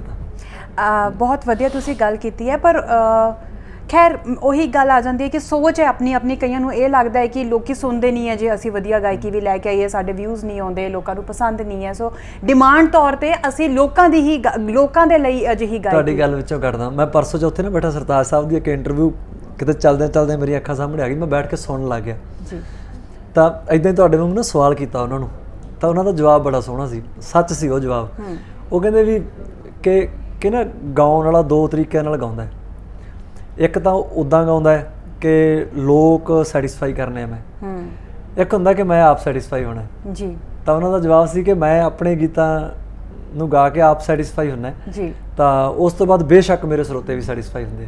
ਹੁਣ ਇਹ ਜਵਾਬ ਤੁਹਾਨੂੰ ਤਾਂ ਕਰਕੇ ਇੰਨਾ ਵਧੀਆ ਲੱਗਿਆ ਕਿਉਂਕਿ ਤੁਸੀਂ ਤੁਹਾਡੀ ਸ਼ਖਸੀਅਤ ਮੇਰਾ ਵੀ ਹਿਸਾਬ ਕਿਤਾਬ ਉੱਦਾਂ ਦਾ ਹੀ ਹੈ ਕੁਛ, ਕਿ ਮੈਨੂੰ ਆਪਣੇ ਆਪ ਨੂੰ ਪਹਿਲਾਂ ਮੇਰਾ ਸੈਟਿਸਫੈਕਸ਼ਨ ਲੈਵਲ ਹੈ ਜਿਹੜਾ ਉਹ ਪ੍ਰੋਪਰ ਹੋਣਾ ਚਾਹੀਦਾ ਹੈ। ਤਾਂ ਜੇ ਮੈਂ ਆਪ ਖੁਸ਼ ਹਾਂ ਅਤੇ ਮੈਂ ਆਪ ਦੀ ਖੇਤੀ ਜਿਹੜੀ ਸ਼ਬਦਾਂ ਦੀ ਸੰਗੀਤ ਦੀ ਕਰਦਾ, ਜੇ ਮੈਨੂੰ ਆਪ ਨੂੰ ਚੈਨ ਦਿੰਦੀ ਹੈ, ਤਾਂ ਬੇਸ਼ੱਕ ਜਿਹੜੇ ਕੋਈ ਰੱਬ ਘਰ ਦੀਆਂ ਗੱਲਾਂ ਸੁਣਨ ਵਾਲੇ, ਜਾਂ ਕੋਈ ਸਾਡੀਆਂ ਸੋਸ਼ਲ ਗੱਲਾਂ, ਸਾਡੇ ਰਿਸ਼ਤੇ ਨਾਤਿਆਂ ਦੀਆਂ ਗੱਲਾਂ ਸੁਣਨ ਵਾਲੇ ਹੈ, ਜਾਂ ਸਾਡੇ ਆਲ ਓਵਰ ਪੰਜਾਬ ਦੀਆਂ ਗੱਲਾਂ ਸੁਣਨ ਵਾਲੇ, ਉਹ 'ਚ ਬਹੁਤ ਸਾਰੇ ਕਨਸੈਪਟ ਆ ਜਾਂਦੇ ਹੈ, ਸਾਡੀ ਭਾਸ਼ਾ ਆ ਜਾਂਦੀ ਹੈ, ਸਾਡਾ ਗਿਆਨ ਆ ਜਾਂਦਾ ਹੈ, ਸਾਡਾ ਧਰਮ ਆ ਜਾਂਦਾ ਹੈ, ਸਾਡੀ ਰਾਜਨੀਤੀ ਆ ਜਾਂਦੀ ਹੈ, ਹੈ ਨਾ, ਸਾਡੀ ਰੋਜ਼ਮਰਾ ਦੀ ਜ਼ਿੰਦਗੀ ਆ ਜਾਂਦੀ ਹੈ।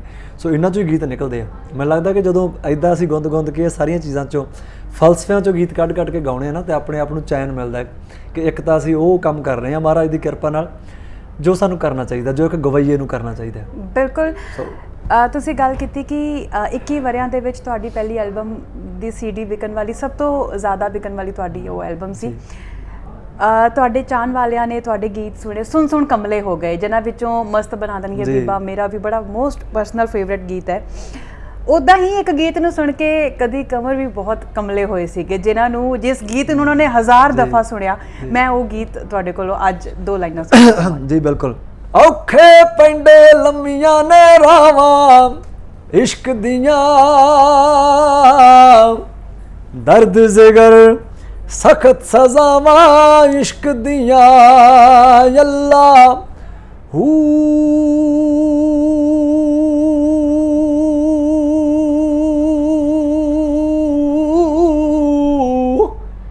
ਅੱਲਾਹੂ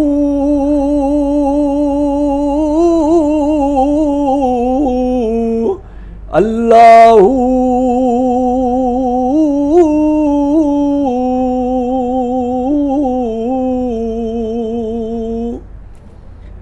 ਕੀ ਬਾਤ ਹੈ। ਇਹ ਤਾਂ ਮੈਂ ਅੱਜ ਵੀ ਜੀ ਜਿਸ ਤੁਹਾਨੂੰ ਕਹਾਂ ਨਾ ਤਾਂ ਹੁਣ ਵੀ ਮੈਂ ਰੋਜ਼ ਪਤਾ ਨਹੀਂ ਕਿੰਨੇ ਵਾਰੀ ਗਾਉਣਾ।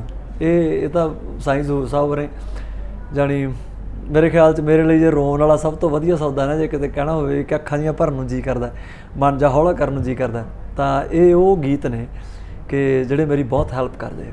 ਪਰ ਇੱਕ ਸਵਾਲ ਮੈਂ ਜ਼ਰੂਰ ਪੁੱਛਣਾ ਚਾਹਾਂਗੀ ਕਿ ਆਰਟਿਸਟ ਬੜਾ ਕੂਲਾ ਹੁੰਦਾ ਹੈ ਨਾ, ਤੇ ਤੁਸੀਂ ਕਿਹਾ ਸੀਗਾ ਕਿਤੇ ਕਿ ਮੈਂ ਬੜਾ ਬੇਪਰਵਾਹ ਬੜਾ ਲਾਪਰਵਾਹ ਕਿਸਮ ਦਾ ਇਨਸਾਨ ਆ, ਹੈ ਨਾ, ਮੈਂ ਬਹੁਤ ਕੁਦਰਤ ਤੇ ਤੁਸੀਂ ਬਹੁਤ ਯਕੀਨ ਕਰਦੇ ਹੋ ਕਿ ਮਿਹਨਤ ਕਰਨਾ ਸਾਡਾ ਕੰਮ ਆ, ਮੁੱਲ ਪਾਉਣਾ ਉਸ ਕੁਦਰਤ ਦਾ ਰੱਬ ਦਾ ਕੰਮ ਹੈ ਜੀ। ਲੇਕਿਨ ਅੱਜ ਜੋ ਕੁਝ ਚੱਲ ਰਿਹਾ ਸਾਡੇ ਸਮਾਜ ਦੇ ਵਿੱਚ ਸਾਡੇ ਆਲੇ ਦੁਆਲੇ, ਕੀ ਉਹ ਬੇਪਰਵਾਹੀ ਔਰ ਲਾਪਰਵਾਹੀ ਅਜੇ ਵੀ ਅਜਿਹੀ ਹੈ ਜਾਂ ਫਿਰ ਅੱਜ ਖੁਦ ਦੇ ਨਾਲ ਗੱਲਾਂ ਕਰਦੇ ਹੋ, ਸਵਾਲ ਕਰਦੇ ਹੋ? ਇੰਡੀਵਿਜੂਅਲੀ ਮੈਨੂੰ ਪੁੱਛ ਰਹੇ ਹੋ ਕਿ ਮੈਂ ਉੱਦਾਂ ਨਹੀਂ ਹਾਂ? ਹਾਂ, ਕੋਈ ਫਰਕ ਨਹੀਂ ਪਿਆ, ਕਿਉਂਕਿ ਦੇਖੋ ਤੁਸੀਂ ਦੋ ਪਾਸਿਓਂ ਵਿਚਰਦੇ ਹੋ। ਇੱਕ ਤਾਂ ਤੁਸੀਂ ਆਪਣੇ ਤਨ ਲਈ ਵਿਚਰਦੇ ਹੋ ਪਹਿਲਾਂ। ਬੇਸ਼ੱਕ ਮੈਂ ਸੰਤ ਨਹੀਂ ਹੈਗਾ, ਹੈ ਨਾ। ਸਭ ਤੋਂ ਪਹਿਲਾਂ ਮੇਰਾ ਕੀ ਸੀ ਕਿ ਮੇਰੇ ਮਾਂ-ਬਾਪ, ਹੈ ਨਾ, ਮੇਰੇ ਭੈਣ ਭਰਾ, ਮੇਰਾ ਪਰਿਵਾਰ, ਮੇਰੇ ਦੋਸਤ ਮਿੱਤਰ, ਉਹ ਆਲਾ ਦੁਆਲਾ ਜਿਹਾ ਸੌਖਾ ਹੋਣਾ ਚਾਹੀਦਾ। ਮੇਰੀਆਂ ਕੁਛ ਲੋੜਾਂ ਸੀ, ਜ਼ਰੂਰਤਾਂ ਸੀ ਮੇਰੀਆਂ, ਜਦੋਂ ਮੈਂ ਯੂਨੀਵਰਸਿਟੀ 'ਚ ਪੜ੍ਹਦਾ ਹੁੰਦਾ ਸੀ। ਜਦੋਂ ਤੁਸੀਂ ਹੁਣ ਮੇਰੇ ਗੀਤਾਂ ਨੂੰ ਮੈਨੂੰ ਬਿਨਾਂ ਦੱਸੇ ਮੈਥੋਂ ਗਵਾ ਰਹੇ ਹੋ, ਤਾਂ ਬੇਸ਼ੱਕ ਮੈਨੂੰ ਪਤਾ ਤੁਸੀਂ ਮੇਰੇ ਬਾਰੇ ਬਹੁਤ ਕੁਝ ਜਾਣਦੇ ਹੋ, ਤਾਂ ਤੁਹਾਨੂੰ ਮੇਰੀ ਲਾਈਫ ਬਾਰੇ ਸਾਰੀ ਬਾਰੇ ਪਤਾ ਹੋਊਗਾ ਕਿ ਯੂਨੀਵਰਸਿਟੀਆਂ 'ਚ ਮੈਂ ਕਿੱਦਾਂ ਪੜ੍ਹਿਆ, ਕਿੱਦਾਂ ਮੈਂ ਪਿੰਡੋਂ ਕਿੱਦਾਂ ਚੱਲਿਆ ਸੀ। ਤਾਂ ਮੇਰੀਆਂ ਛੋਟੀਆਂ ਲੋੜਾਂ ਸੀਗੀਆਂ, ਬਹੁਤ ਵੱਡੀਆਂ ਨਹੀਂ ਸੀ ਉਹ, ਤਾਂ ਉਹ ਬੜੀਆਂ ਸੌਖੀਆਂ ਪੂਰੀਆਂ ਹੋ ਗਈਆਂ। ਮਹਾਰਾਜ ਨੇ ਜਾਣੀ ਜਿੰਨਾ ਮੈਂ ਨਹੀਂ ਮੰਗਿਆ ਸੀ ਮਹਾਰਾਜ ਤੋਂ, ਮੈਨੂੰ ਉਸ ਤੋਂ ਵੱਧ ਦਿੱਤਾ।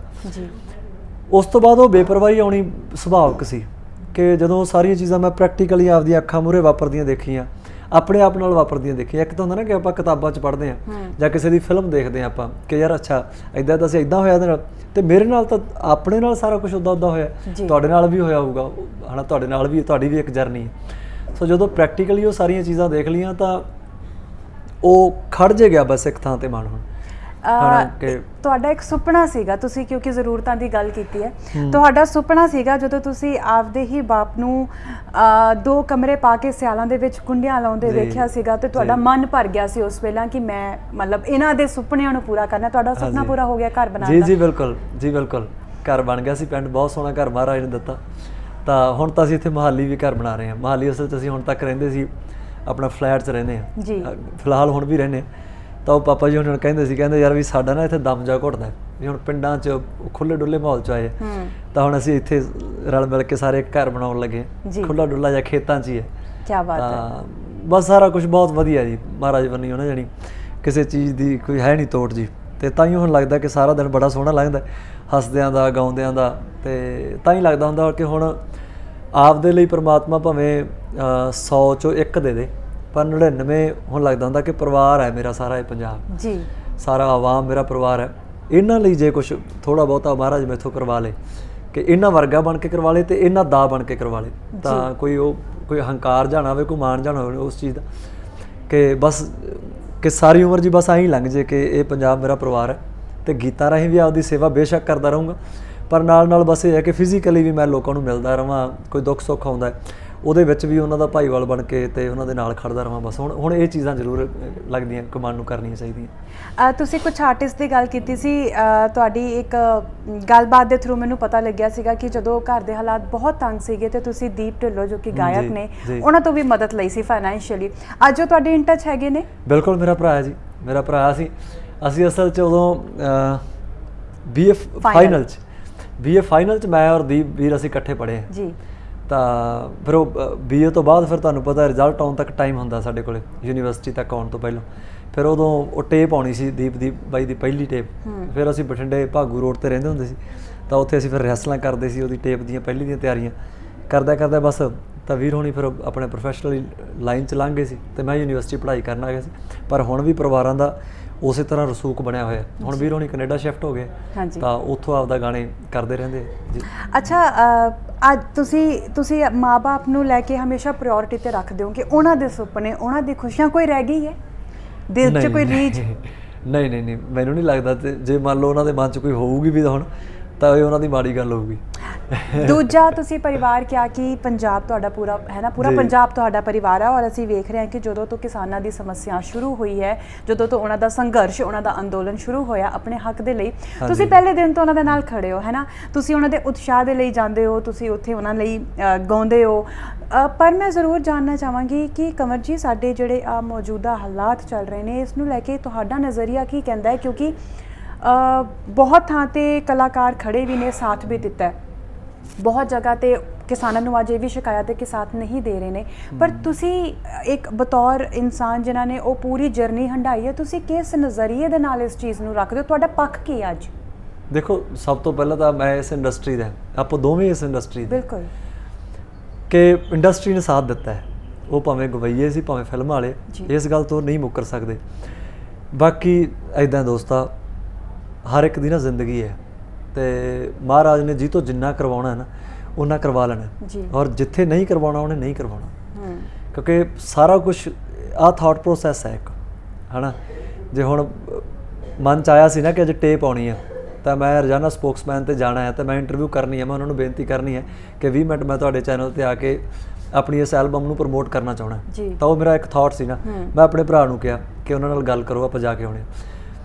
ਖਿਆਲ ਹੀ ਹੈ, ਸਾਧੂ ਤਾਂ ਇਹ ਵੀ ਕਹਿੰਦੇ ਕਿ ਖਿਆਲ ਬੰਦਗੀ ਵੀ ਹੈ ਜੀ। ਹਰ ਰੋਜ਼ ਦੇ ਜਿਹੜੇ ਪਲ ਪਲ ਦੇ ਖਿਆਲ ਆਉਂਦੇ ਆ, ਇਹਨਾਂ ਤੋਂ ਹੀ ਬੰਦਗੀ ਬਣਦੀ ਹੈ, ਇਹਨਾਂ ਤੋਂ ਹੀ ਸ਼ੈਤਾਨ ਬਣ ਜਾਂਦੇ ਆ।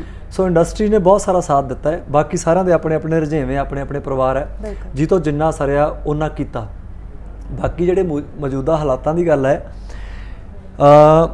ਇੱਦਾਂ ਲੱਗਦਾ ਕਿ ਤਾੜੀ ਦੋਵੇਂ ਹੱਥਾਂ ਨਾਲ ਵੱਜੀ ਹੈ, ਤਾੜੀ ਦੋਵੇਂ ਹੱਥਾਂ ਨਾਲ ਵੱਜੀ ਹੈ। ਸਰਕਾਰਾਂ ਨੋ ਡਾਊਟ ਆਪਣੇ ਫਰਜ਼ਾਂ ਤੋਂ ਬਾਗੀ ਹੋਈਆਂ, ਜੋ ਪ੍ਰੋਮਿਸ, ਕੋਈ 5 ਸਾਲਾਂ ਦੀ ਗੱਲ ਨਹੀਂ ਕਰਦਾ ਮੈਂ 35 ਦਾ ਹੋ ਚੱਲਿਆ, ਅਤੇ ਜਦੋਂ ਦੀ ਮੈਂ ਸੁਰਤ ਸਾਂਭੀ ਹੈ, ਜਦੋਂ ਦੇ ਮੈਂ ਸਰਕਾਰਾਂ ਦੇ ਪਲਾਨ ਦੇਖੇ ਹੈ, ਸਰਕਾਰਾਂ ਉਹਨਾਂ ਖਰਾ ਨਹੀਂ ਉਤਰਦੀਆਂ ਜਿੰਨੀਆਂ ਜ਼ੁਬਾਨਾਂ ਇਹ ਕੰਪੇਨ ਟਾਈਮ ਕਰਦੀਆਂ ਜੀ। ਪਰ ਉਸ ਦੇ ਨਾਲ ਨਾਲ ਮੇਰੇ ਵੀ ਕੁਝ ਫਰਜ਼ ਹੈ, ਮੇਰੇ ਆਪਣੇ ਕੁਝ ਫਰਜ਼ ਹੈ।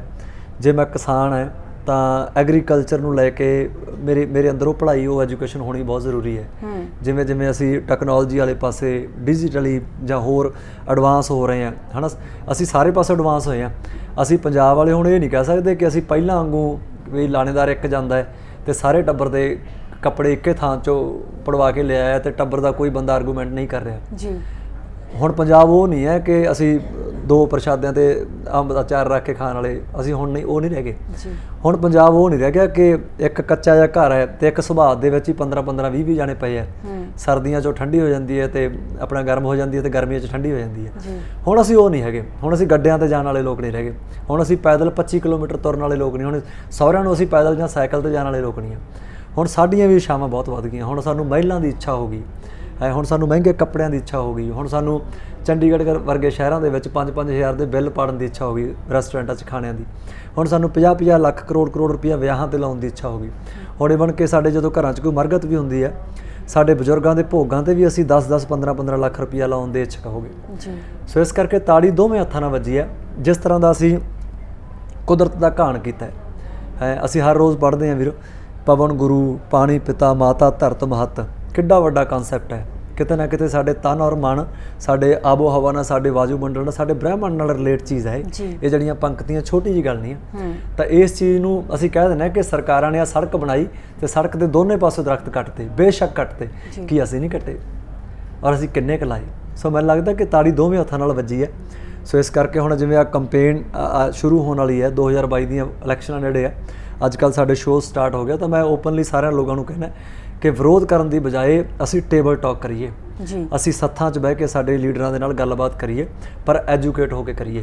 ਕਿਤਾਬਾਂ ਪੜ੍ਹਨ ਦੀ ਲੋੜ ਨਹੀਂ ਹੈ, ਜ਼ਿੰਦਗੀ ਪੜ੍ਹ ਕੇ ਕਰੀਏ, ਪੰਜਾਬ ਨੂੰ ਪੜ੍ਹ ਕੇ ਗੱਲਾਂ ਕਰੀਏ ਕਿ ਭਾਈ, ਕਿਉਂਕਿ ਜਦੋਂ ਬਜ਼ੁਰਗ ਬਹਿ ਕੇ ਕਿਸੇ ਵੀ ਲੀਡਰ ਨਾਲ ਗੱਲ ਕਰੂਗਾ ਨਾ, ਲੀਡਰ ਸਾਡੇ ਨੋ ਡਾਊਟ ਕੋਈ 40+ ਹੈ, ਕੋਈ 50+ ਹੈ, ਬਜ਼ੁਰਗਾਂ ਦੇ ਪੁੱਤਾਂ ਵਰਗੇ ਹੈ। ਮੈਨੂੰ ਲੱਗਦਾ ਕਿ ਪੁੱਤ ਕਹਿ ਕੇ ਗੱਲ ਕਰਨ ਅਤੇ ਅੱਖ ਚੱਖ ਪਾ ਕੇ ਗੱਲ ਕਰਨ, ਪੜ੍ਹੀ ਲਿਖੀ ਗੱਲ ਕਰਨ, ਪੰਜਾਬ ਨੂੰ ਲੈ ਕੇ, ਕਿਤਾਬਾਂ ਵਾਲੀ ਐਜੂਕੇਸ਼ਨ, ਜ਼ਿੰਦਗੀ ਨੂੰ ਲੈ ਕੇ ਪੜ੍ਹੀ ਲਿਖੀ ਗੱਲ, ਅਤੇ ਆਪਣੇ ਫਰਜ਼ ਉਹਨਾਂ ਨੂੰ ਚੇਤੇ ਕਰਾਉਣ, ਅਤੇ ਉਹ ਚੀਜ਼ਾਂ ਉਹਨਾਂ ਨੂੰ ਯਾਦ ਕਰਾਉਣ ਕਿ ਆਪਾਂ ਕਿੱਥੋਂ ਚੱਲੇ ਹਾਂ, ਅਸੀਂ ਕਿੱਥੋਂ ਆਏ ਹਾਂ, ਮਹਾਰਾਜ ਨੂੰ ਜਾ ਕੇ ਜਾਣ ਦੇਣੀ ਆ ਅਸੀਂ, ਅਤੇ ਪੰਜਾਬ ਦਾ ਭਲਾ ਕਰਨ ਦੀ ਗੱਲ ਸੋਚੀਏ। ਸੋ ਆ ਸਾਡੇ ਲਈ ਬੜਾ ਖਾਸ ਟਾਈਮ ਹੈ, ਜਿਹੜਾ ਇਲੈਕਸ਼ਨ ਤੋਂ ਪਹਿਲਾਂ ਦਾ ਟਾਈਮ ਹੈ। ਅਸੀਂ ਅੱਜ ਕੱਲ੍ਹ ਆਪਣੇ ਪ੍ਰੋਗਰਾਮਾਂ 'ਚ ਵੀ, ਹੋਰ ਵੀ ਜਿੱਥੇ ਅਸੀਂ ਗਾਏ ਕਿਤੇ ਬੈਠੇ ਹੁੰਦੇ ਤਾਂ ਅਸੀਂ ਆਮ ਗੱਲਾਂ ਕਰਦੇ ਹਾਂ ਕਿ ਵਿਰੋਧ ਦੀ ਵੀ ਇੱਕ ਤਹਿਜ਼ੀਬ ਹੋਣੀ ਚਾਹੀਦੀ ਹੈ ਕਿ ਵਿਰੋਧ ਅਸੀਂ ਕਿਸ ਤਰ੍ਹਾਂ ਦਾ ਕਰਨਾ। ਕਿਸੇ ਨੂੰ ਭਜਾਉਣ ਦੀ ਲੋੜ ਨਹੀਂ ਹੈ, ਕਿਸੇ ਨੂੰ ਡੱਕਰਨ ਦੀ ਲੋੜ ਨਹੀਂ ਹੈ, ਬੈਠ ਕੇ ਗੱਲ ਕਰੀਏ, ਅਸੀਂ ਠੋਸ ਗੱਲ ਕਰੀਏ। ਸੋ ਮੈਨੂੰ ਲੱਗਦਾ ਕਿ ਪੰਜਾਬ ਇਹਨਾਂ ਦਿਨਾਂ 'ਚ ਇਹ ਚੀਜ਼ਾਂ ਮੰਗਦਾ ਹੈ। ਸੋ ਦੋਵੇਂ ਹੱਥਾਂ ਨਾਲ ਤਾੜੀ ਵੱਜੀ।